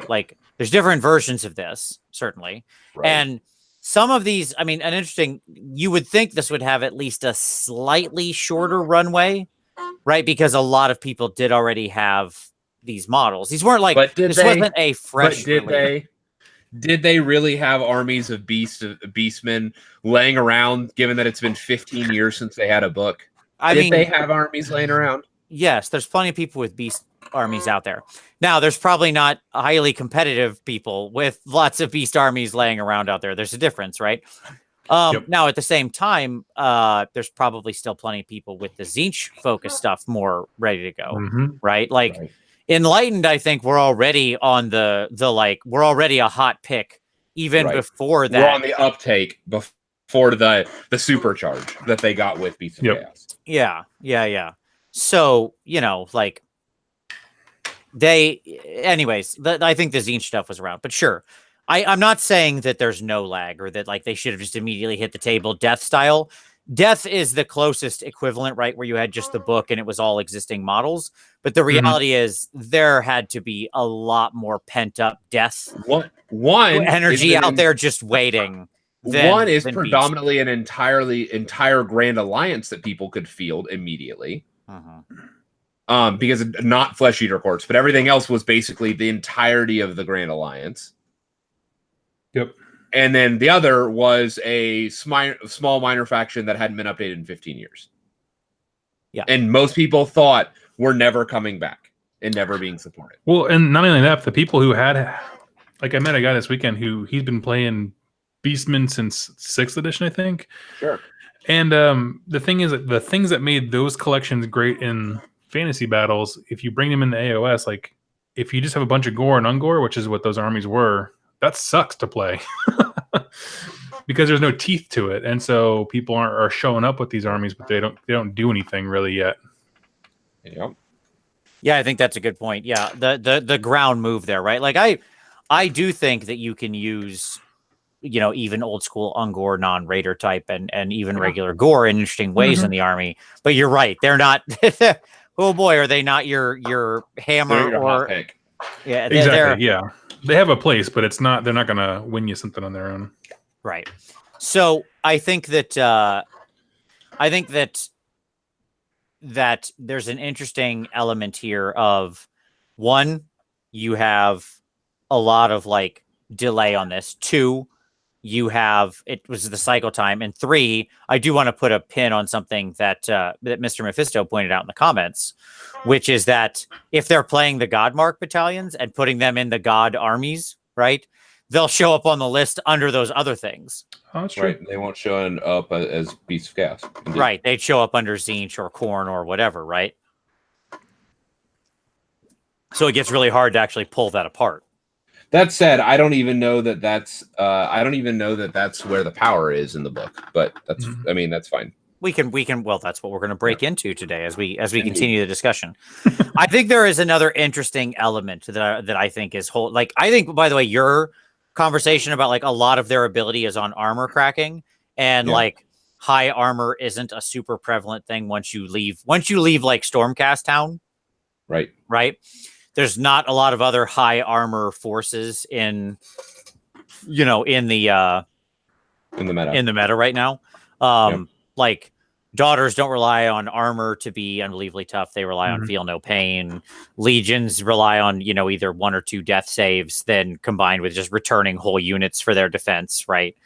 Deepkin don't care. They try to just, they're trying to high tide you off the table, right? They don't want to get punched back. And even so, most of their armor outside of the tough eels, the D eels that are immune to debuffs, that are unmodifiable. Yeah. Outside of the eels, they don't, their stuff is basically junk saves, right? Like thralls and the offensive eels. They're not, again, same. So and on and on and on and on and on, right? So maybe I was going to say like maybe some Sylvaneth, but even they're not really that way because it's like Dryad spam is really the thing now, and they're not relying on their armor save. Yeah, they're relying on penalties with Dryads and Frost Phoenix. Yeah, exactly. Yeah. So that like really hot tech that they have doesn't really have it's not countering anything in the meta. Right, it's a solution looking for a problem. Right. Yeah. Something just clicked back in my head, by the way. So I apologize. I'm going to return to an earlier topic. In the post, so they had a game with the Gloomspite Gitz today. I promise this will be relevant in a second. And they played against Sylvaneth, and they won. Against right? Lori. Yeah. Yes. And now whatever, soft army, hard army, blah blah blah, whatever happened. In their post wrap up conversation, they were like talking about what do you think the weaknesses are, having played the Gitz just once, what do you think would be really strong against the Gitz? And I don't remember which of the 3 people that was on screen said it, but they said, oh, thank you. Yes, somebody else pointed out Night Haunt also being largely not caring about armor debuffs. At any rate, the person said, well, somebody who had like a pretty powerful shooting army / ranged mortal wound could be really good because it would pick off their small, weak heroes. And I'm like, yeah, but you killed that only army that existed. Like, yes, another army is about to hit the meta that will be weak to that like targeted hero shooting that doesn't really exist right now. So like the incentive for somebody to crack this nugget, right, and to like really figure out what the sort of shooting list is that can work in the meta, it just grows and grows every day. Indeed. Now, And let me just say, I think that Beastmen could do that. Like, I think that they have a pretty potent list in there, mixed in there. Sure, you're saying between the various shooting and other things that they have access to. Yep, and deep striking and their mobility, and like I think that they could be a pretty scary option there. Yeah, I'm going to go ahead and say a couple people in the comments just said what I think the answer will ultimately be, which is the future's looking very bright if you're a rat. Okay.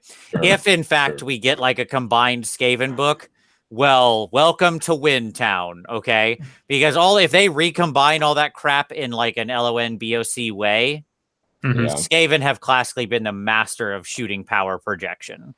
So like say goodnight, Greyseed, all your dumb little 4 and 5 wound heroes, because they are going to get blown off the table once the rats rehit the game. And good. So anyway, that aside, the other thing I thought about with this is that the beasts have very little defense as an army, right? Yeah. Yep. They're very mobile and they're highly they are very offensive. Punchy. They are super punchy. Like there are some crazy hard hitting units in this army, right? Yep. But they die. They die so simple. And I had made a video a long time ago talking about how offense is rarely the problem, but defense is almost always the problem. And like it's so much easier for defense to spoil the broth than it is for offense to ruin things. And what keeps an army from being OP, whatever that means, bent, whatever, is a lack of strong D. Like you can hit almost as hard as you want, but like being the best melee unit in the world, congratulations, I can still chaff you with 10 anything. Right. Like you'll super kill that 10 unit, those 10 guys that cost me 60 points. Like, wow, are they so dead? Like, but who cares? You overkilled them by 1,000,000. Congratulations. Right. So there's always an inherent limitation to like melee offense, but defense, especially when combined with mobility, right? And that's what you see with things like daughters and death. Yeah, exactly. Yeah. Yep. And by the way, defense doesn't all just come from armor saves, because I just had the armor save discussion. It can come from negatives to hit. It can come from the ability to respawn and regenerate your units, right? All of these things are defensive tools. Staying power is the staying power. Yeah, exactly. So at any rate, I think that's a thing that also is a challenge for beasts, even in the long run, right? Even when people start really cracking the lists and get them on the table, their lack of D is going to be kind of a challenge, right? They are a very glass cannony. I hit you and kill you, then you hit me and kill me army, right? And which is why I suggest that you really need numbers. Like you need to have units that you can literally just throw away, right? Yeah, I think a numerical advantage is their defense. I mean, that's why they're so cheap. Agreed. Yeah. You're not wrong. Like it is crazy the numbers of troops you can put on the table here, right? Like they do have bodies galore, which in the times I've run them, I will absolutely say that like the most success I have had with them has absolutely been when I just like more or less flooded the board, right? And it's not that I didn't have any elite units, because I had a few. Like I've used both Enlightened and Skyfires interchangeably, but I never made them like a huge part of the list. I always had them be like a little killy power pair, right? Like a single shaman and 6 Enlightened or something, right? And they're just my little problem solver group that goes and floats around or whatever. But that's the point, is that you can have those punchy units and the bodies. Yep. Right. Yep. Okay. So, all right. Let's so I think our future for them is, would you say like tournament viability in the long run, once we start seeing more people get these on the table, Do you think that part of this is also just their beasts of chaos and they have some dedicated followers, but let's be honest, they're never going to be as compelling as, say, like, you know, a bunch of naked women, as a bunch of like murder chicks. Yeah. Yeah. Or just skeletons and undead and stuff in Nagash. Like, that's a pretty gripping army, right? Like, just aesthetically, like the sweep of the army of undead is pretty appealing, right? Like, there's a lot of people who love that aesthetic.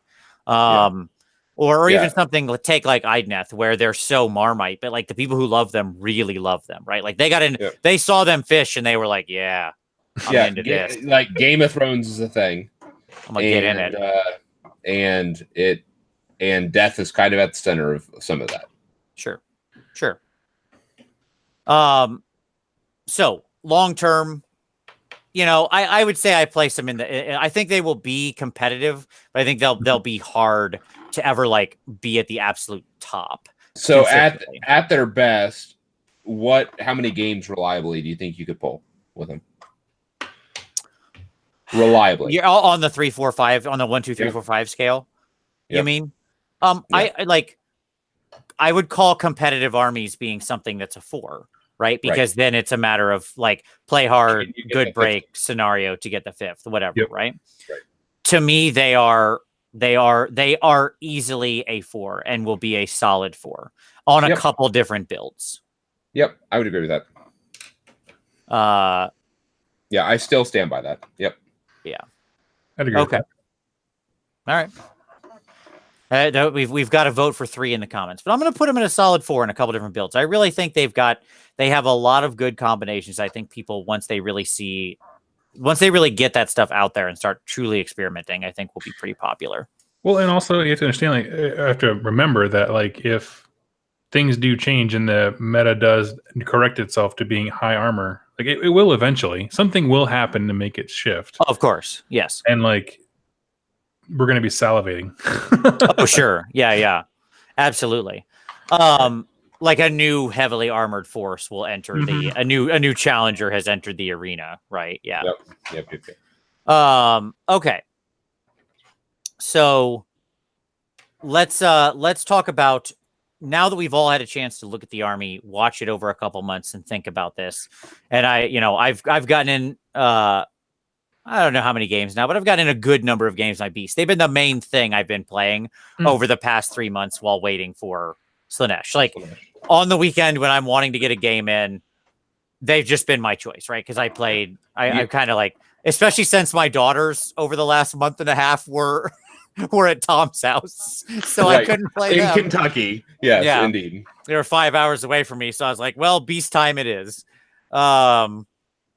So I feel like we've got a better understanding now of what they're at. So, Doug, in your plays of them, what's been good? What's lived up to your expectations? What hasn't lived up to your expectations? What worked out how you thought? What have you liked?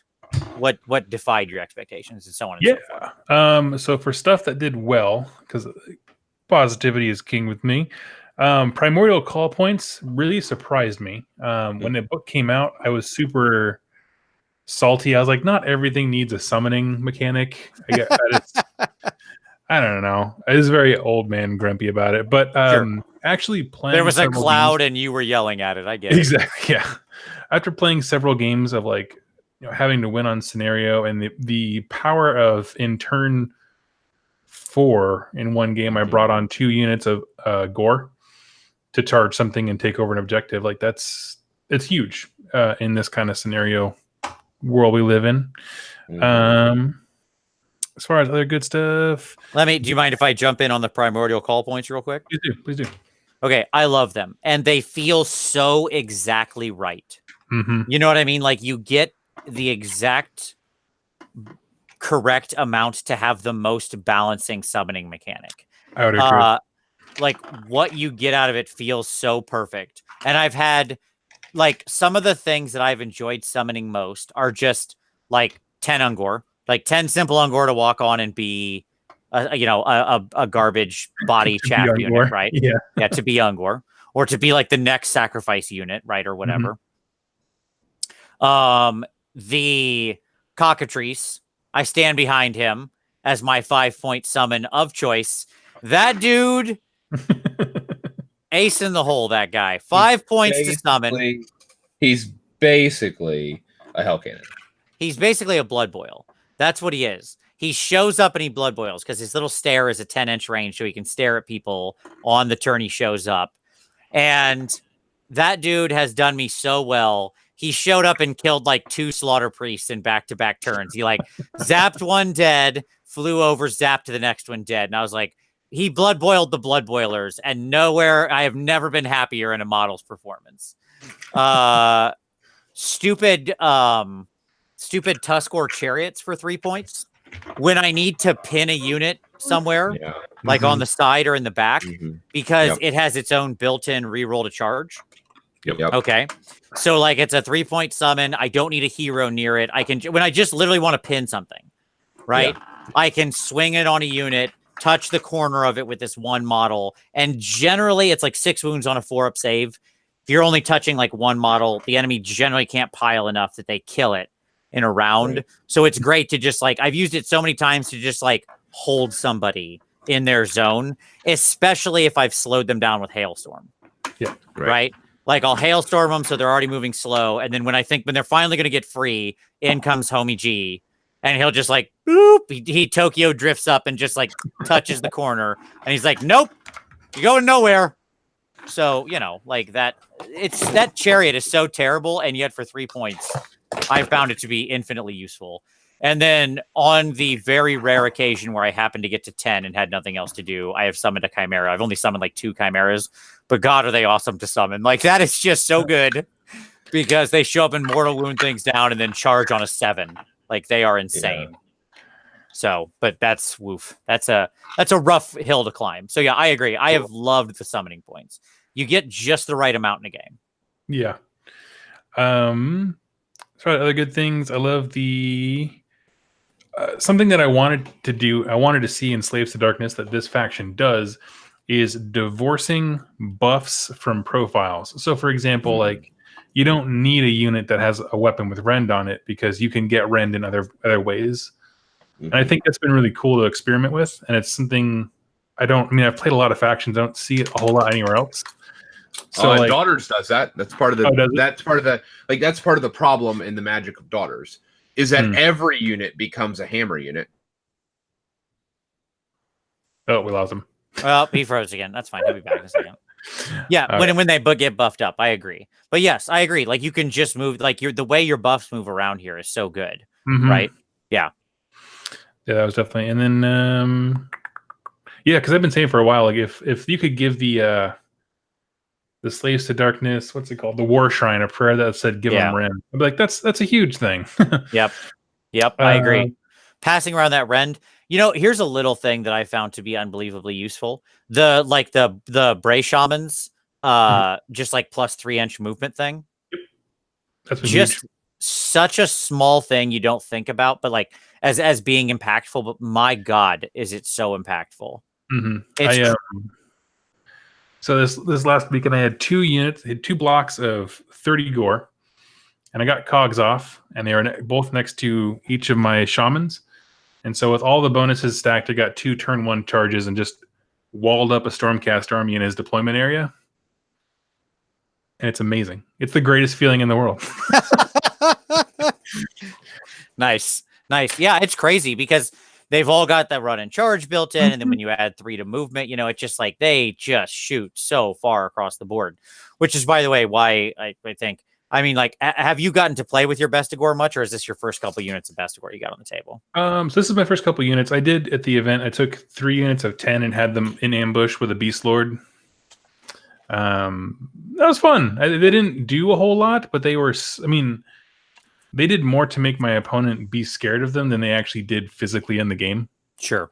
So it was fine. Yeah, they've been real all-stars for me, I've got to admit. Like, I've been running like 2. Generally, in my list, I've been running 2x10s. Okay, and I always they always punch above their weight. Like Bestigors are they've been the rock stars for me. They get in there, they do the work. Like when you need a piece removed, they're good at removing it. They can chop through God forbid they get into like a relatively soft target. You know what I mean? Like something that doesn't have any kind of stacked save, something that's on like a 5-up base, because God will they do the work, right? Yeah. I mean, they just blow things up. Especially when they have all the necessary sort of, buffs running on them, right? So yeah, I've really loved how Bestigor have performed in the game. I actually got 10 more so I could do a 3x10 if I wanted. They're back in my shelf, just kind of waiting to be painted. I put them together, but I didn't paint them yet, but that's fine. They have to wait. They have to wait their turn for the Slaanesh project to be done. But yeah, so they've been really good to me. Now, what have you seen? Fix your internet. What have you seen that what hasn't lived up to your? So what let you down, or what maybe you expected it, but what has been an quote unquote underperformer, perhaps? I think ambushing is a trap. I wouldn't ever lean hard into it. Right. Just the thing is like being able to do turn one across the table charges, and there's obviously specific scenarios and deployment zones kind of factor into those things. So that's not always a guaranteed thing by any means. But the fact that I did that when I got there with the gore, and then at the end of the movement phase had to bring in the Bestigor on the sides, and I was like, we could have just ran. They all got run and charged too. Yeah. And then with those units that you flank in, like, because there's not always heroes nearby, or they can be, but not always. The second they start taking any losses, like army wide, this army's greatest weakness is bravery. Oh my God, yeah, your bravery's in the toilet on a lot of these. So units, yeah, if someone coughs out of Bestigor, they're going to lose D6 more dudes. So I don't know. It didn't. It really underperformed for me as far as ambushing goes, because they're out there by themselves. They get evaporated pretty quickly. They have that one turn where they freak the enemy out, or your opponent out. Maybe he over deploys to one side or something like that. But beyond that, they didn't do anything for me. Yeah, I mean, they're definitely missiles, right? And I agree on the ambushing thing. Like I tried a lot of I tried a couple times the the heavy ambush list, like going as quote unquote all into it as you could be without going into Dark Walkers. So leaning into a Brayherd army and then taking half my army and putting it into ambush. And what I found was it was never worth it, right? Like, because I'm forced to come in first turn, I'm just not in a position where I want to actually march on the board yet. I agree. It ends up being much more limiting in what I want to accomplish. I would have rather had it in my zone where I had control of it. What I have found is that I do like sticking one small unit and a cheap hero off into ambush, just so I can show up. And again, this is pretty scenario dependent, I agree. But so you can show up and kind of threaten something minorly to kind of split the opponent's attention, right? Yeah. And your bodies are cheap enough, you can kind of get away with that, right? Like, even if it's just a throwaway thing. Like, I found him to be great in Star Strike, which is the third mission of the event, where I didn't even go near the enemy. I just had him come in the dead center of the board. So either one of them, and then when turn 2 starts and we know where the first objective is, they can run mad dash for it. So that was useful, but that's the most I got out of them. Sure. I hear you. Tom, is there anything else you've seen that you think doesn't live up to the expectations, or anything that you thought, was overvalued initially that has fallen? While you're good. No, not that I can think of. And what I mean by that is I heard a lot of magic about dragon ogres and shagoths, and they're not dominating the meta anymore. No. Well, and I think that the D-ogres are good, but they're not great. In the end, they're just they're not bad. They're just kind of pig-like. They're not the line breakers. It was interesting because in the discussion around BOC, they talked about whether or not the dragon ogres are going to be 1 or 2 damage, right? And they kind of thought a lot about it, and what they ended up doing was wanting them to be a cheaper unit, so they weren't just sort of nutcrackers like Bulgor with sort of high damage weapons, and being more like the speed interference. And so I think that is what they are, right? They're they're fast, especially with the Thunderscorn movement. and they can get in there and just kind of tie things up, but they're just not nutcrackers. Now, the Shaggoth has lived up to everything and more. Oh, yeah. That guy, holy crap on a cracker. Like, he's the reason I stopped playing like any of the like builds, you know, like All Herd or Darkwalkers or whatever. Right. Or It's too Gavspawn. costly to lose his. Yeah, to lose like his stuff. Even though I really like the Gav spawn because I think that's super sweet to get spawn in replacement for your heroes. In the end, like just a Shaggoth with an artifact I get to choose. Like generally, I've generally given him like, you know, you can up his armor, or you give him the D3 command points, or you know, something like that, and a Griff Feather charm or whatever. And like that dude will just survive, man. He is a survivor, especially because he can, you know, cast a spell to heal himself, basically, right? Yep. And like his spells are good, not the easiest things to cast, but that's fine. They're good. He's effective enough in melee that he can kill himself out of weaker units if they get into him, or he can go handle chaff or whatever. Like that guy is rock star. I love everything about him. You know, he's such a good model for his points. 180 for that dude is rock bottom pricing. Like he is everything I want and more out of that guy. I don't disagree with that. He's been a blast. I got him as part of a lot. Like when I got all the Beast of Chaos stuff at once, he was just kind of in there, and I was like, that's weird. Not even a base form. And from being like something I wasn't interested in to this past weekend, his showing, he's become one of my favorite models of just like, he guards an objective, and then if anything goes near it, he just punks them. And I love it. Yeah. He is great. He is great. All right, cool. Any other units we want to touch on? Anything else that stood out to you? Things that grabbed your attention you really like? I think all the monsters are generally a letdown. Like that is to say, I don't think the Gorgon and the Cygor and the Giant, I don't think any of them are. Yeah, I wish really the Hounds were more fun. But I think the one unit I will say kind of exceeded my expectations, though, is everyone craps on Gore, but I love Gore.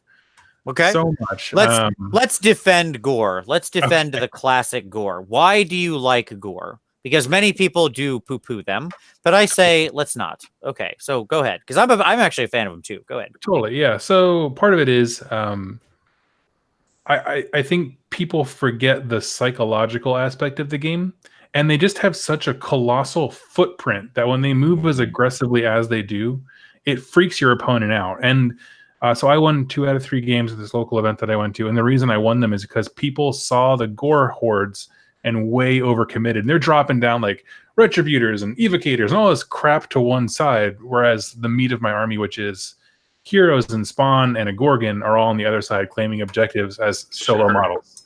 You know what I mean? Because they freaks them out, and then all of a sudden it evaporates in a turn, and they're like, oh, I have a 5-inch move because I'm a Stormcast guy, and I'm on the other side of the board. Whereas with Ungor, like, yes, they're cheaper, and they do the same thing, and arguably better because they have spears and they have 2-inch range. Sure. But I think there's something to that footprint that isn't really quantifiable. And I think they look better. That's just a personal opinion, but yeah. I mean, I think it's what you're like, the look you're going for. Mm-hmm. And what I mean by that is, like, if I wanted to do like a Slaanesh Satyr party army, I'd go for the Ungor.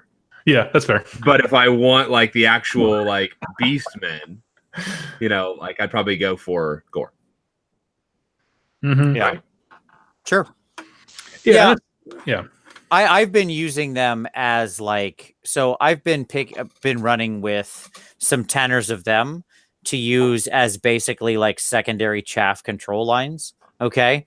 Mm-hmm. So like I'll have my Ungor and I'll have my Gore, and I'll actually like start stringing out like double chaff lines and stuff like that. Yeah. And I use the Gore because they can spread out more space because of the bigger bases, right? Like 10 of them can touch more area. Mm-hmm. So I can like do these sort of sequential wraps around the things that I want to do. And in the end, like the points differential, certainly I could do that with a second group of Ungor, But like, I actually like having the gore there. They're just slightly more, and so they can sometimes accomplish slightly more. And I like being able to, like, I've used them to run, to move around the board when I need to grab last minute objectives. And because I hold them as like secondary chaff, when I then need them to go run out later, like, they end up being in position later in the game in ways that I like. And again, I have found them to be quite valuable for that because of the way they move, the space they can take up, and just sort of the nature of that. They're just that little tiny bit tougher, little tiny bit better, so on and so forth. For in the end, what I'm not like, 2 unit of 10 gore versus 2 unit of 10 on gore. Yes, there's the points differential, but it's not like the greatest thing, and it's who cares? Totally. And in the end, I find the benefit of that I get out of them to be more valuable because of that space I can take. I can touch with them. I just think it's funny when people say like, oh, well, the 4-up save that the gore have isn't really that valuable because they're just there to be chaff anyway, which is true. At the same token, 4-up save is literally the best save in this entire faction. So maybe taking it in spades is not the worst idea. Sure. Yeah, and it's not, you're not wrong. Like, I had I had a game where I held an objective for an extra turn because the 4-up save ended up keeping a couple gore alive, and there was a hero near enough to that I could battle shock immune them, right? Whereas the ungore probably would have gotten wiped out. Like, I had 2 gore left or whatever when they got shot, or not shot. I'm sorry, when they got fought and then fought back. It was just like literally, it was literally like a hero got into me, and that's what happens. Your gore die, but there was like 2 gore left to 1 hero, and I could battle shock immune him. So there we go. My hero was outside of the range of the objective, but not outside of the range of them. Right. Right. Exactly. Yeah. So there you go. But overall, like, I think that my biggest single, first of all, I hate giants and everything about giants. Everybody knows I think giants are useless and bad. I don't know. They might get a War Scroll rewrite in the Goblin book. Good. Get rid of Drunken Stagger. Or change it to not be hot garbage, and that scroll will actually be useful. Failing a 6th of your charges is the stupidest thing ever. Yep. I hate them always and forever, and it's you can't point them into a place where I find that psychological payoff and punishment worth it of failing a 6th of the 3-inch charges I make. I'm not doing that. That's not. I'm not playing that game. Okay, I want my big stompy monster. You have command points to reroll that I'm not spending on a stupid 3-inch charge. Okay. Anyway, I've gone on about this before. Cygor are my big letdown, right? Like, I want that rock throwing to be better. It's just so bad. Like, when you math it out, it does nothing. And it's the coolest idea of these like wizard hunting cyclops that throw these giant rocks at the wizards to crush them. I just, I wish that they were worth it in some way. Like, I don't know if that means like maybe they threw 2 rocks, or maybe, you know what I mean? Like something, they need something. Because like, it's not enough. In the meta would it be to have an answer to wizards? Sure. It would be really nice. It'd be really nice. But here we are. So he's been the one that's been the most sad for me. Gorgon's fine. He's okay. It's not bad. I liked him. Yeah. Yeah. You gotta do some work to keep him screened, but he's good when he gets in there. He does what he needs to do. Yeah, you're definitely right on the screening thing. Like, you can't just leave him out there and exposed, right? Or he'll get rolled. Right. Yeah. Okay. But overall, like I said, I mean, I think the standouts to me in my games have definitely been like Enlightened have been good. I still like Skyfires, by the way, like, especially in this world where, like, as we just mentioned, shooting stuff is really good. I think Skyfires are still quite useful. Like, Skyfires and a shaman still does a lot of work, still kills a lot of 5-wound heroes pretty darn effectively. I really like, I've been very happy with Bestigor. I've been very happy with even like Doom Bulls and Bulgor. Just like, again, kind of screening them around. I generally have like a Doom Bull and 3 Bulgor in my list, and I like them. They always do, decent enough. again, none of these things are a big points investment, right? I don't know if you want to touch on it here, but like Gave Spawn has been the most fun that I've had in Age of Sigmar since I started. Yeah, let's talk about let's get into it. Let's talk about, so we've got all her Dark Walkers and I'm going to call it Gav Spawn. So I call it Gav Spawn so that people don't accidentally pronounce it Grave Spawn, because it's not. There's no R. Yeah, I agree with you that you're correct. It is Gave Spawn, but I'm going to keep saying Gav Spawn. Anyways, Go ahead. Why do you love it? I agree. I've run that a few times, and it's definitely the one I like out of the three. But why do you like it? Totally. So if you're not familiar, what it is your heroes in your army, when they die, you roll a die on a 2-up, they turn into spawn. And in addition to that, there's a command ability that is you pick a spawn on the battlefield and pick a unit in 12 inches of them if they're wholly within, I believe. Yep. And then you get a +1 attack, and there's no cap on that. Yeah, so you can spam it. Yeah, you can theoretically. I shouldn't, because you need those command points for Battle Shock, for the love of Mike. But like, you can really crank anything up. And so a good thing that I have seen done, or have been doing, is in my ambushing, which I'm not a big fan of, but what you do is take a Beast Lord and a unit of Bestigor, and that Beast Lord with the artifact you get from that Great Fray gives him +2 damage to his weapon.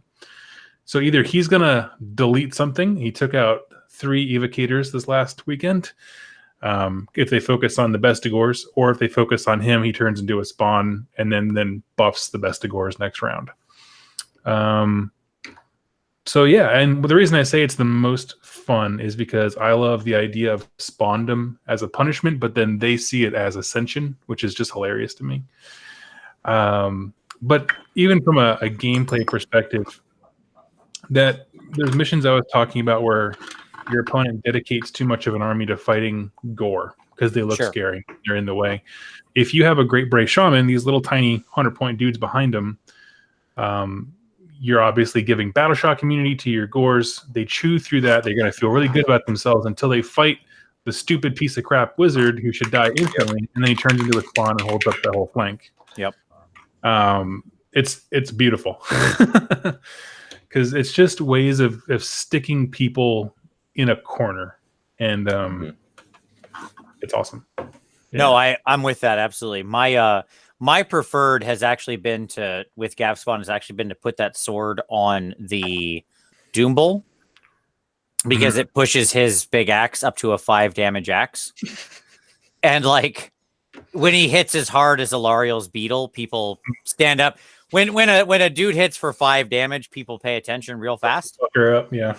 And then I literally just have he has his own personal spawn. Like you can just buy spawn. They're in the army, right? You don't have to let one of your heroes die. So I just literally will he'll have his own personal bodyguard. He's like Sail with Nightmaw.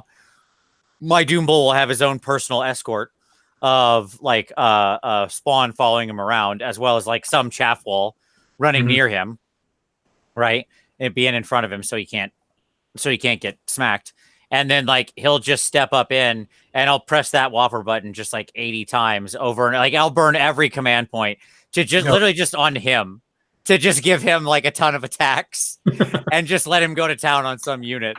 And it's super fun to watch that guy turn into a chipper shredder and just start 5 damage swinging that axe around. He mortal wounds himself some. Okay. Yep. Who freaking cares? He's got plenty of wounds. It's fine. Totally. Yeah, and that's the thing where I don't people put on the Beast Lord usually Beast Lord because he has rerolling hit rolls of 1, so you kind of step around the negative side of that weapon. You shouldn't. The reason I do it with my Beast Lord is because he has the smallest footprint of kind of the melee heroes. And I use that for ambushing. But I mean, Dragon Ogre Shaggoth is super nasty with the was it the Bulgor, the leader guy? He's the Doom Bull, yeah. He's super mean. I mean, everything in your army is gonna die, so don't get attached to exactly. People focused on this reroll thing, and I'm I don't care. They're just kill your these guys are all here to die. It's fine. They're gonna die. They're all terrible and have no defense. My goal isn't to die, or not die. like don't play against type. Like that's first like one of the early lessons of Sun Tzu Art of War is you don't fight on your enemy's territory or whatever, right?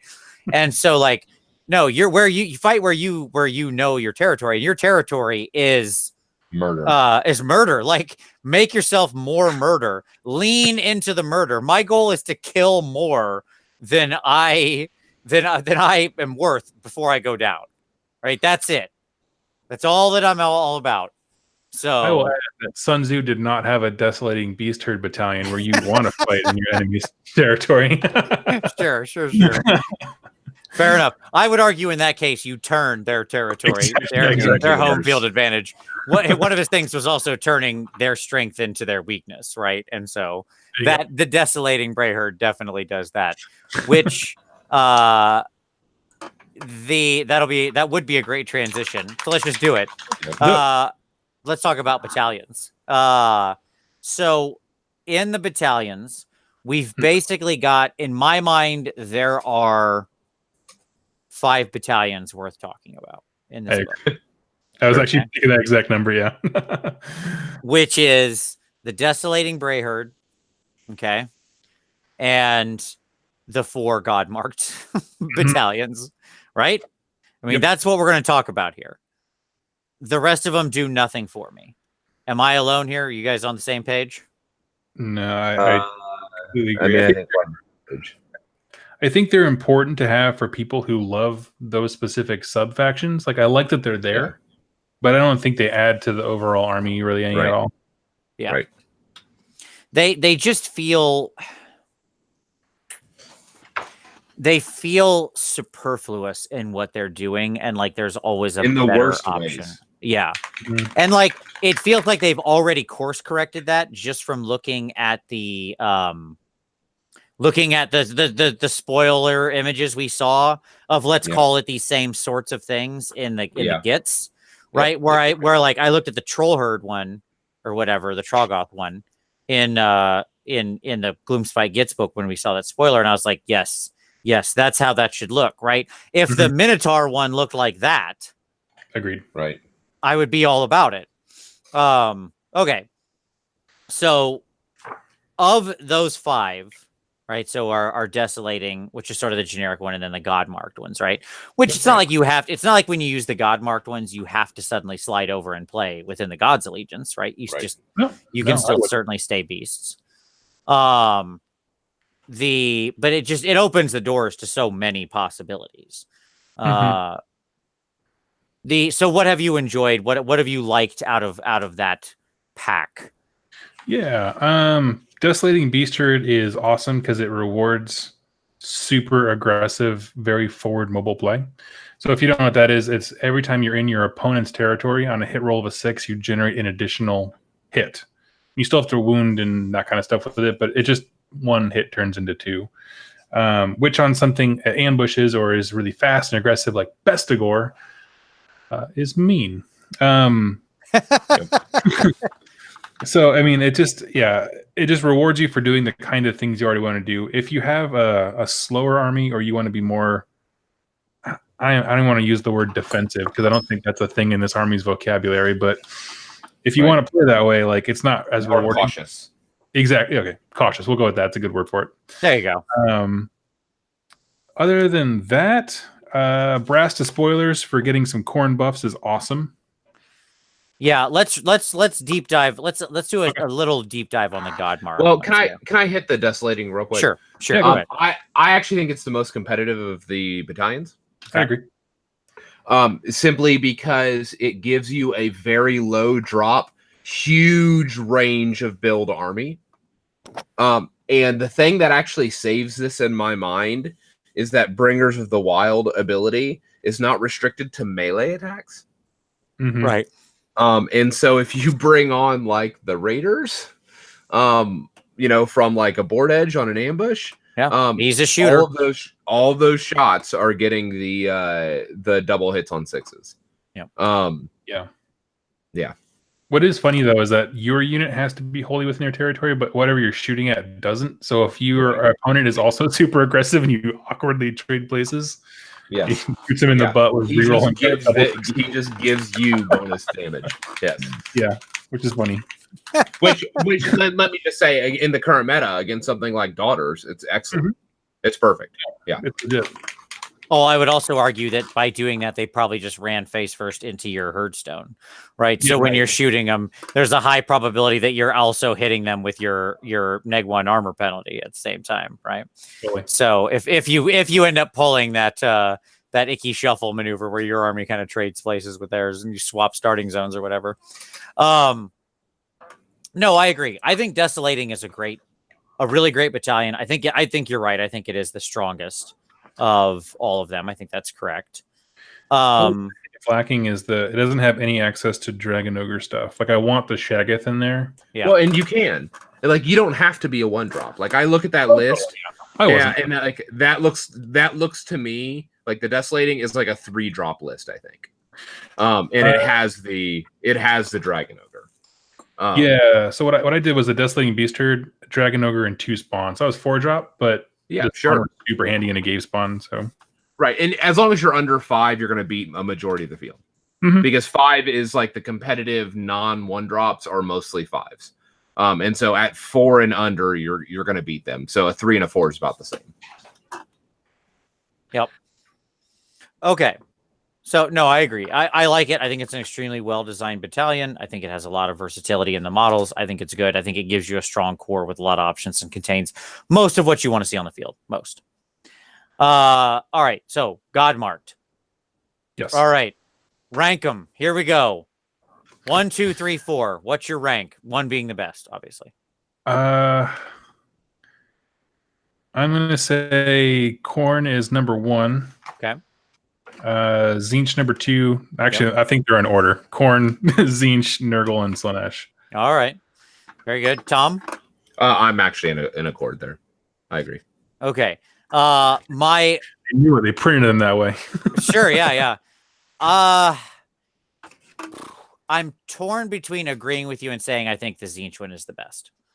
Like I love that Khorne one, but that Phantasmagoria is so solid, mainly because it's built on the back of a bunch of like really strong units. I've run the Phantasmagoria a few times and really liked it. Like it was just now, let me say this. I ran the Phantasmagoria against armies that had no wizards. Okay, like both times I played it, I guess there was 1 wizard the second time because I've played it twice. Second time I played it, it was against a Stormcast army that had 1 wizard. The first time was against Khorne. Okay. So like granting my entire army some ability to dispel, right, was not like suddenly, whoa, watch out, here comes the power. Right. Nonetheless, I still loved the heck out of it because it was a good battalion that gave me basically a 1-drop, right? And did what I wanted to be doing in the army. I actually ran it once as Tzeentch with Fate Dice, and once as just Beasts and their bonuses to see what I liked better. And I think I actually liked it better with the Beasts Allegiance abilities. So I mean, your mileage may vary, but that was my take on it. And I just loved it lowered the drops, extra stuff, and contained everything I sort of wanted to do in the battalion. And that was without the ability to really turn on the ability. And that's my only pushback on it. Like, that's why I went back and forth against the Phantasmagoria. I think contains better units. It's got better bones, right? But the Brass Despoilers has better synergistic possibilities when you when you broaden it out to like, especially sitting it in Khorne, right? When you look at like all the different synergies of what you can get in that Brass Despoilers, of suddenly you've got your Bloodsecrators and your Stokers whipping your people, and like like things just go to 11 really fast, right? Well, it also provides the thing that the army doesn't have, which is any kind of hit roll modifier whatsoever. And then they get reroll hit rolls of 1, which is like, doesn't sound great, but I mean, it's the only thing they have when you're talking about like Doom Bulls that are hitting on everything hits on 4-ups at this list of stuff in here. Yep. No, Dragon Ogres are better, but I mean that's it. You do have a lot of 4-ups. Yes, you really do. It's a thing across the army. Yeah, you got your Dragon Ogres are better, but like you know this army is an army where like a lot of the backbone of your army is on 4s, right? Yep. Which, by the way, I think that's let me just put a pin on this. I think that's also a reason why it struggles right now in the meta. Is because like penalties to hit are in abundance right now. They're everywhere in every army almost, and I think that this army feels that. It's like the Fire Slayers. Like it's a thing. Yep. Now, I want to give a special shout out because it's got mentioned in the comments, and I was going to address this. Don't worry. Jack mentioned this in the comments on the Slaanesh battalion. Okay. Now, I don't disagree with you. It's the 4th best. That doesn't make it bad. Okay. No. It just has sort of like the Khorne has the strongest energy. Tzeentch has the strongest bones and an interesting ability. Nurgle doesn't have a huge amount of synergy, but what it does can actually be pretty good. Like you can slingshot other non-run in charge, because there are things in this army that don't run in charge, right? Like that exists, and being able to slingshot them off of trees is pretty good, right? Being able to give like get out your Glocken, which was we talked about Nurgle. Tom was putting a buy on Papa Glot that he was going up, and Glocken's pretty great with a bunch of stupid beastmen running around in front of him, right? Increasing wounds and him increasing attacks. Yeah. The Slaanesh one, the ability is like so weird and hard to trigger, right? Like the sort of like be close to a hero with an artifact thing. Some armies you'll fight, you'll have like one hero with an artifact who tends to stand near the back of the whole board, right? Like that just kind of is a thing that can happen. Yep. And so you never really take advantage of the bonus. But I mean, like, let's be real. Other than the Wrath and Rapture battalion, it's the only real, like, significant battalion Slaanesh has right now. Right. So, and it is a pretty versatile one, like the other ones, where like it does allow you to have most of the stuff you would want. It's not the Tzeentch stuff, but it's a lot of stuff. Don't get me wrong. I love the thought of an Ungor. I love the thought of an Ungor Satyr Slaanesh army. Sure. One of the problems is that when you take it into Slaanesh, right? So, like, let's say you take these when you take the Brass Despoilers into Khorne, it gets so much better, right? That's where it wants to live. I think Phantasmagoria can play in either. I think it can be Beast Alignment. I think it can be. I agree. Although what I don't like about Phantasmagoria is that it works against Tzeentch alignment, because you actually want them casting spells for your summoning, and like if you unbind, you don't get those points. I mean, okay, like I'm all right with it. Like it's fine. I still think it's okay. I agree, but it's what keeps it out of the top spot. It's what keeps it out of the top spot for me. That and the limited 9-inch range on those units. Like if the summoning said, any success or any spell successfully cast, whether it's unbound or not, you gain the Tzeentch point. I think it would be king, because it would let you have your cake and eat it too with the Tzeentch synergy. But the problem is that because it stops that, that's the only thing that weakens it in my mind in comparison or in relation to the Brass Despoilers. Yeah, is that it's working against that mechanic. Sure. Now when we go to the Slaanesh battalion, it's the cheaper. Why are you shaking a spray paint can? You do know we're on the air, right? I'm not. I'm shaking a metal shaking color. The loudest thing I've ever heard you shake on this show. I hate you so much. I swear to God. I hate you. Yeah, it's fine. You hate our audience. So the shake it under the table. Wait, you're shaking it into the microphone. At any rate. Well, it looks weird if I shake it under the table. I'm just gonna counterpoint. I don't care. That's a benefit. That's a much better bonus. Okay, so anyways, the Slaanesh one is one of the cheaper battalions as well, right? Because it's the 150 point one as opposed to like 200 point Phantasmagoria.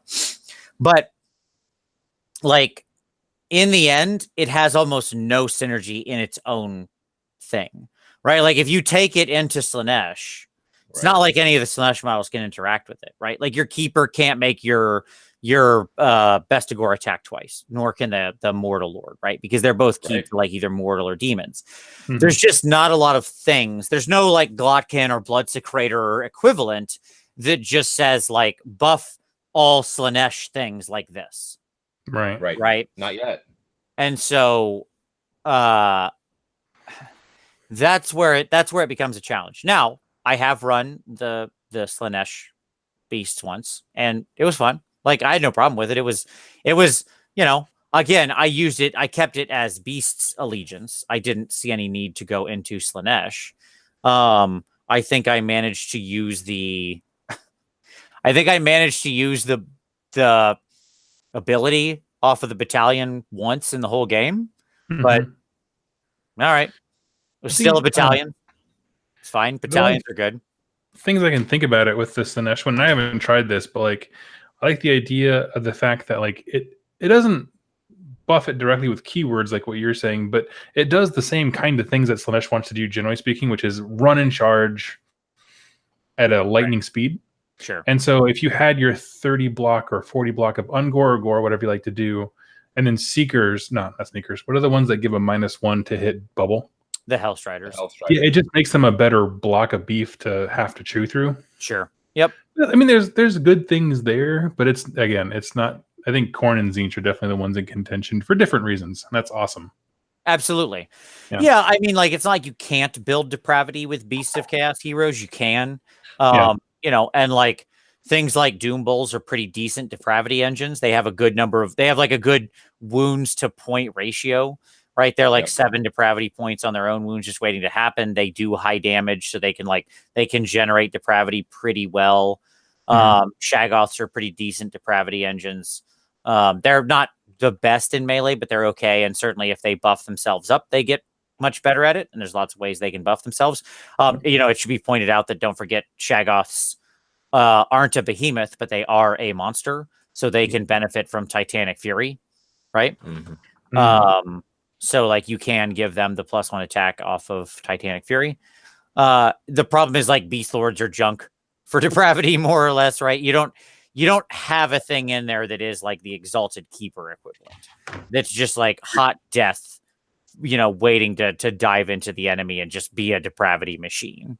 But you know, overall, I don't think any of them are bad. That's the point. We were just a stack rank doesn't mean the bottom is bad. It just means something came out fourth. You know what I mean? Like it's fine. No, the bad ones we didn't talk about. Yes, exactly. That's right. Okay. All right. So let's perhaps touch for a moment here on the endless spells, especially since they talked about them a lot in the Stormcast episode. And I thought this which we mentioned earlier, and I thought the story behind them was interesting, right? So what do you think of the endless spells in Beasts? I'm not super compelled to go out and buy them. Okay. The one that interests me is the Doomblast Dirgehorn, which basically has an aura that increases the longer it's there. So it kind of pushes importance for your opponent to figure out what to do with it. So it's subtract hit rolls from attacks made by units within 3 inches of this model. Beasts of Chaos are not affected. So it's, again, that same thing I was talking about with the Slaanesh rider dudes, but now you have an endless spell that does it. It's not predatory, which is nice. Yep. That's a huge deal to me. I like the fact that they all seem all this casting values seem very attainable. Yep. They're all 5 or 6 for all of them. But like I don't like predatory spells for a reason you guys talked about in your show, where it's just going to come right back onto me. Yeah. Almost instantly. Like Yeah, so much well, faster than you want. Every battle report I watch where someone uses endless spells, it's like they summon it and the next round it's hitting them in the face. It's an abusive relationship. Well, and like for the Taurus, this can generally be, you'll have at least one or two hordes of units, I feel like, in this army a lot of times. And the Taurus is going to drop D6 mortal wounds at that point, and your bravery is negligible at best. Because I think Bestigor are bravery 6, something ridiculous like that. Yeah, most of them are. So at that point, junk bravery. Yeah, you lose a dude and you're taking tons of battle shock deaths. That's just not great. No. I would agree with that appraisal of not great. I think that sounds accurate. Yeah, I mean, okay, so I agree with you that the horn is the only one I like. And my problem with the horn is it's too expensive. If the horn was 40, I'd put the horn on the table every time. Or like in most armies, not every time, but in most armies. Yeah. At 60, like what the point of the horn to me is you place it on the front side where the enemy's going to come from on an objective where you're going to fight. Right? Yep. And you let it sit there and it makes you much more able to hold objectives because, beastmen can sometimes struggle to hold objectives because they are easy to kill. Right. Now, there are walls of meat like dragon ogres that can pile around and hold pretty decently, right? But if you don't have that option, a lot of your stuff isn't really prepped to sit there and hold an objective, to anvil up, right? Yeah. And the horn is a big deal. Yeah. It helps because neg 1 hits a Titanic penalty, right? Like in what it shifts in the combat. So and it's also one of your, as was just pointed out in the comments, it's also one of your only real access to neg 1 to hit. There's not much of that going around in this army, right? So to me, that's why it's valuable. It does a thing that you really don't get anywhere else. It does a thing that you need. It does a thing in a scenario you would want it, which is around an objective. The problem is you're always going to throw it forward into dispel range. It's not a thing that sits back with you, right? Like a caster summoning cogs way back behind the line, right? And then just using it to gen more spells or turn movement up for the whole board or something, right? Where they're like, they don't even have to worry about being in dispel range. Like this is going to be a forward place thing because it's got to be in the enemy's grill to work. And it's 60 points to get a neg 1 to hit within that tight radius. Okay, that's the same cost as Geminids, whatever, right? That also have an other second half, but is predatory and can come back on you. I don't know. It's tough. If it was 50, I think it'd be a better. I think it's just like slightly too expensive. Maybe 40 is too cheap. Maybe 50 is the right place, right? I think the bull is insane. Could not, should not take the bull. Sam, I am. Like, the bull is just asking to die, to lose. Yeah. Like, are you looking to lose? Take the bull. Because you're going to send it at your enemy, do a decent amount of wounds, super blow up one of their units, right? Because you make it fight last and you get to like triple charge it. And then you're going to win initiative, need to take the double turn or whatever.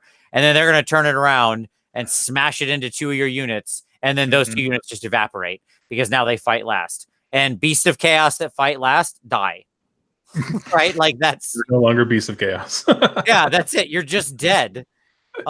Because like you evaporate when you get attacked. Yeah. So I just like the Taurus is way too risky. Is there a way? So I know that like other things have a way of like cheating out of endless spells. Do you mean like to shut it off or something? Right. Because you just have to hit somebody with it and they take that effect. And then if you could get rid of it. And so like I know that like banshees can eat spells in off turn. are there any items in the I think there are some items that shut off endless spells in the malign sorcery. I mean, there are items that let you dispel as though you were a wizard. Right. But the question is are those triggered at the beginning of the hero phase, or are those just in your hero phase? You may get rid of like you may roll a dispel roll. If you can do that anywhere in the hero phase, you could potentially cast it, debuff them, get rid of it with the item. And then if you have that ability to do that, you can use it to control the flow of combat.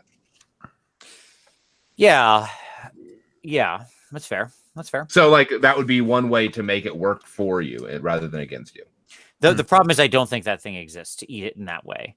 So, like, I don't think you can really. Yeah, I would have to. I need to scour the items because, again, I vaguely remember some. Sure, some items if you could get it out there and then shut it off, if you could light switch it later, yeah, it'd be great, right? But I don't think that's going to happen. I just Verdant Mantle. Second item I looked at. In your hero phase, the bear may attempt to dispel one endless spell in the same manner as a wizard. The bear is a wizard. Too late. That's too late. Why? Because you cast it in your hero phase and you get rid of it. Got it. In that same hero phase. It just has to hit them. And then once it does, because the item lets you do it not at the beginning of the hero phase, which is when dispels are normally happening. You're right. Yep, and so the Verdant Mantle actually lets you hit them with the bowl and then it gives you a shot at least of getting rid of it. Now, what I would say is that it's not necessarily a good shot, but it is a shot of getting rid of it because you still have to unbind a 6. So you're going to have a little over 50%. 54%. No, is it? What is the 6? Is it 68%? I don't know. So, I mean, like, you might be able to dispel it with that. And that lets you do that if I see that right, that lets you do that every time you cast it. If the bearer is a wizard, this does not prevent them from casting any spells during that phase. And so, actually, it gives you a free dispel every turn. And that doesn't eat into your spell. So the Verdant Mantle actually becomes a really useful tool with the Wildfire Taurus. That's interesting. Yeah, in that scenario, I could see it there because yes, it's 100 points. Yeah, that's what I was just going to add. That's the other problem. Yeah, it's too expensive. If it was 40, I could. Whoa, man, are you asking for much? See, I would see this one at 60. I think this to me is a 60-point endless spell. Maybe. Like I say 40 because it's so backbreaking to your own army when it gets turned on you. That's too much. You're out of your mind. Yes. See, that's softer when you do it under the table. Also, good Lord, you need to shake that paint too much. I don't have to shake my paint that much. What are you doing? And then the birds, I just don't like. I don't like the birds. Sure. I don't think they're useful. So I like the -2 bravery, but I don't think we have anything in the army that capitalizes on bravery demodifier. If I could have this in Night Haunt, I'd love it. Yeah, exactly. Yeah. Or like Daughters of Cain for like what's the spell you guys know that you want to be the Mind Razor. Yeah, Mind Razor. Okay. Yeah, that kind of stuff. Like there's nothing to do with it other than just being a better bravery. Sure. Yep. Like, yeah, that's cool. The question was asked, by the way, in the comments, Tom, of the item says in the same manner as a wizard. Wouldn't that mean you're beholden to the same restrictions as a wizard, which means at the beginning of the hero phase? No, because it says in the hero phase, because it already gives you the time that it's being used. Yeah. Okay. Seems like it's worth an FAQ. Because if you don't believe Tom, send in the question to the FAQ. Sure, because it says specifically in the hero phase. So the exceptions are listed in the ability itself because it's saying it does not take a spell when you use it, and it's in the hero phase. Sure, it doesn't specifically say create its own restriction of at the start of the hero phase is what you're saying. Right, because the start of the hero phase is specifically a timed thing. And so if you just say in the hero phase, you're moving it out of the start of the hero phase and into any time in the hero phase. Yep. And you're saying the other restrictions of being a wizard, i.e. range and stuff like that, still apply because that's the same manner as a wizard. But it has created an exception. Well, it creates another exception because it also says it does not use a spell like a wizard normally would. Right. Yep. So it's creating 2 exceptions with that item, which actually makes that item super useful for getting rid of those predatory spells that you don't want floating around. It's interesting. So, but here's the thing: is that not only does it cost 100 points, but you have to have this exact conversation with every opponent at an event. So here's what I'm going to be doing.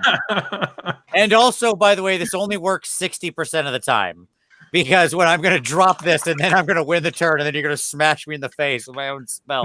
But I fail to dispel on my 58.4% chance to achieve this.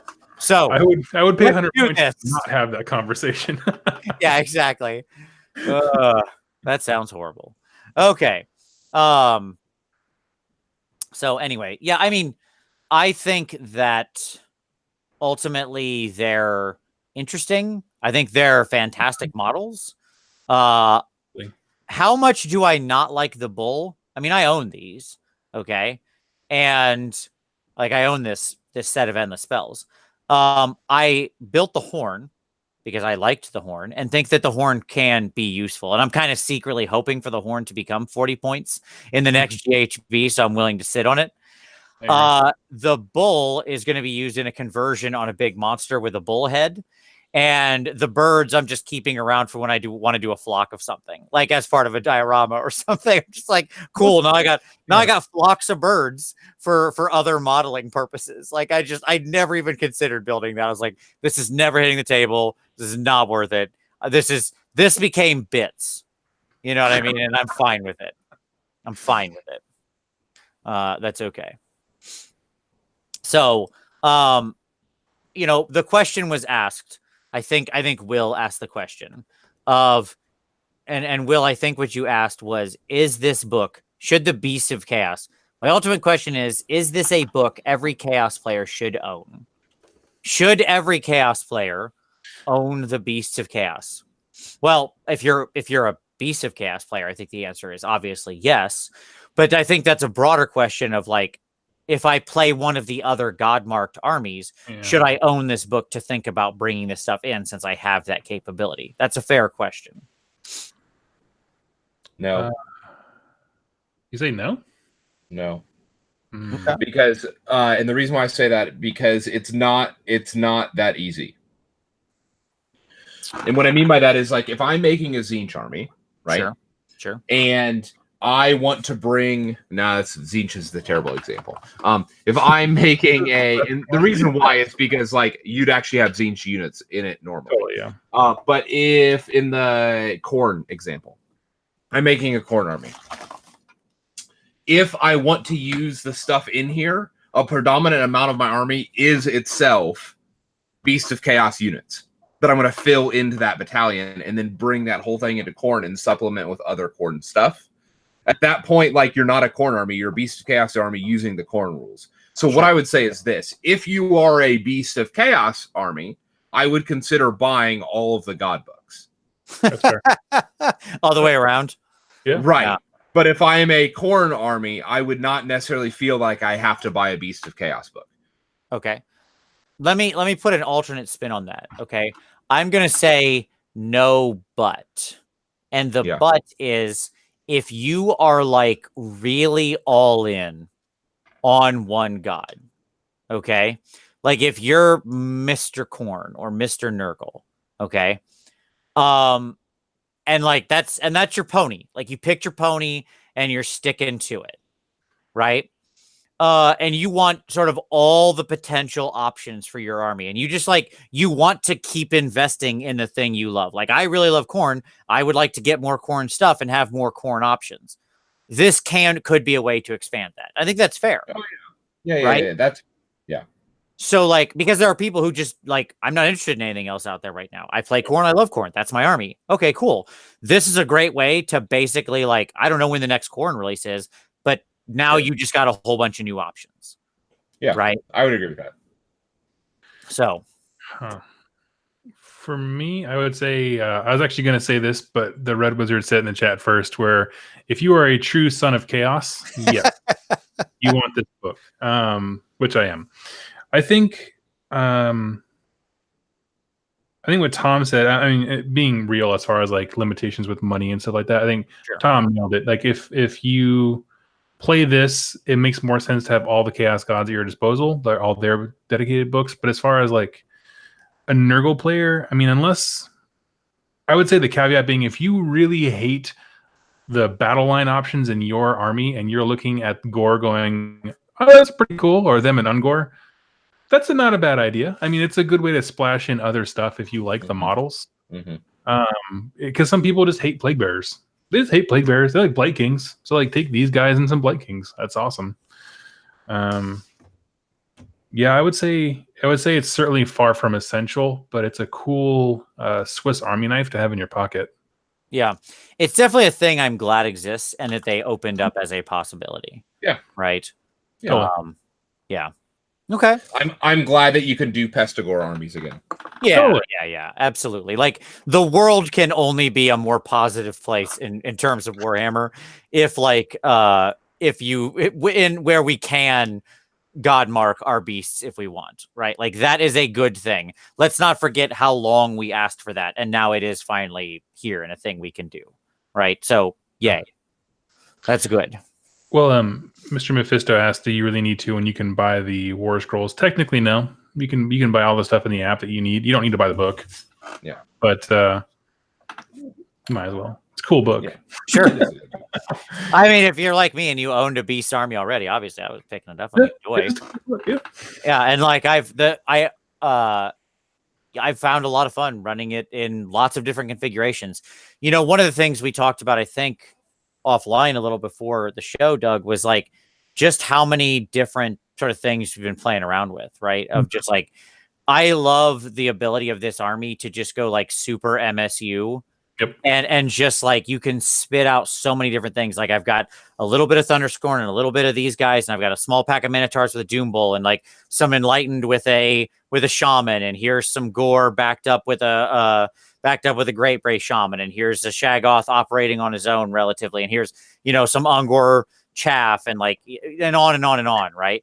Yeah. You can really just MSU the bejesus out of this army and be quite successful.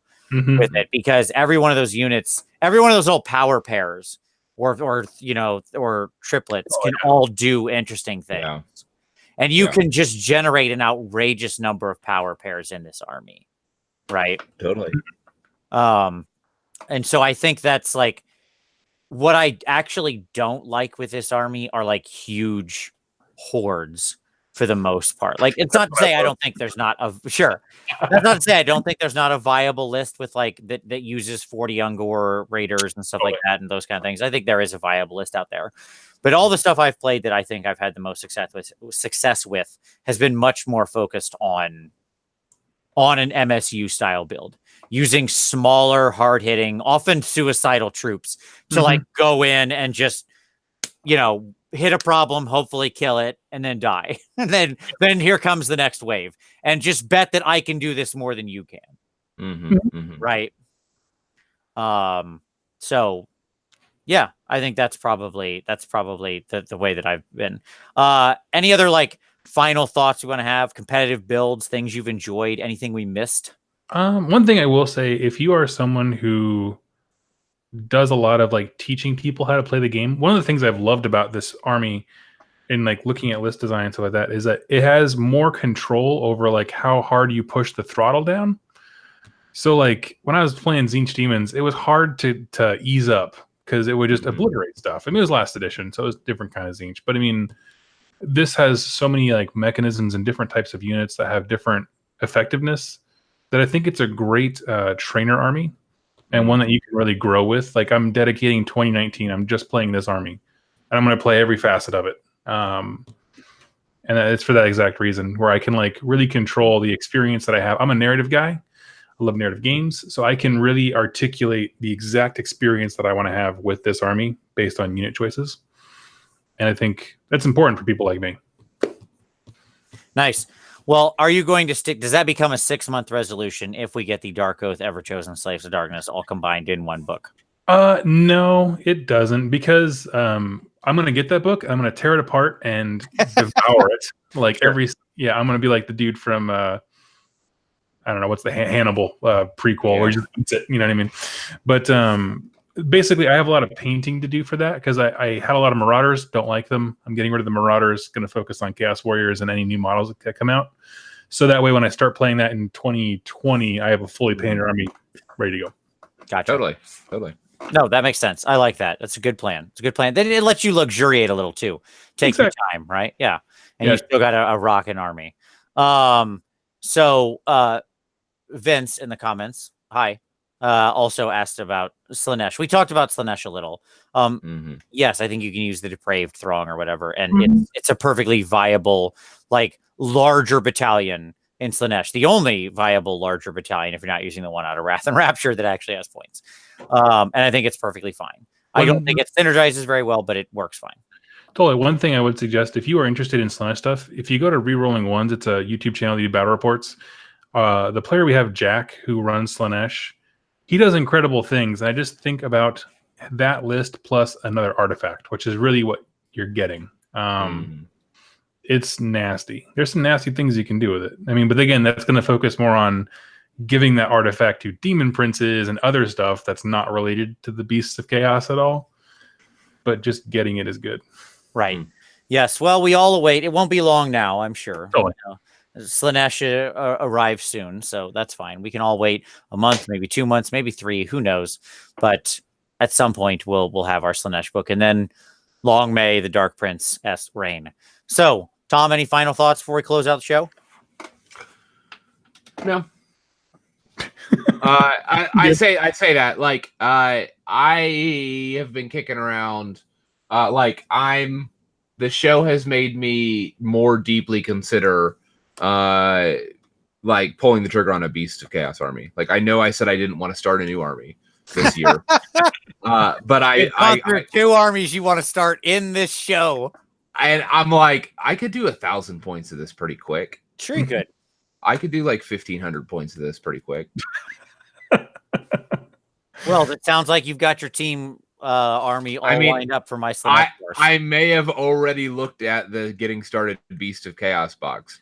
It's a great box. And it's a solid it is a great box. It really is. Like, I'm looking at that and I'm just like, man, that's exactly what you want. There you go. Oh. Well, good. And you already, you already have the experience with sort of, lightning fast run and charge units from playing Daughter. So you know how to mark out. You're like, I have a 6-inch move plus a 6-inch run threat range. You got that down. Yeah, you're good to go. You know how to move around hordes of infantry that can basically rock around 12 inches and then still charge people. So yeah, it's true. You're good. All right. Well, for all of you out there, we certainly appreciate you watching as always. Doug, thank you very much, buddy. It's good to have you back on the show. Fun as always. I should have said at the top, I assume everybody knew. I'll say it now.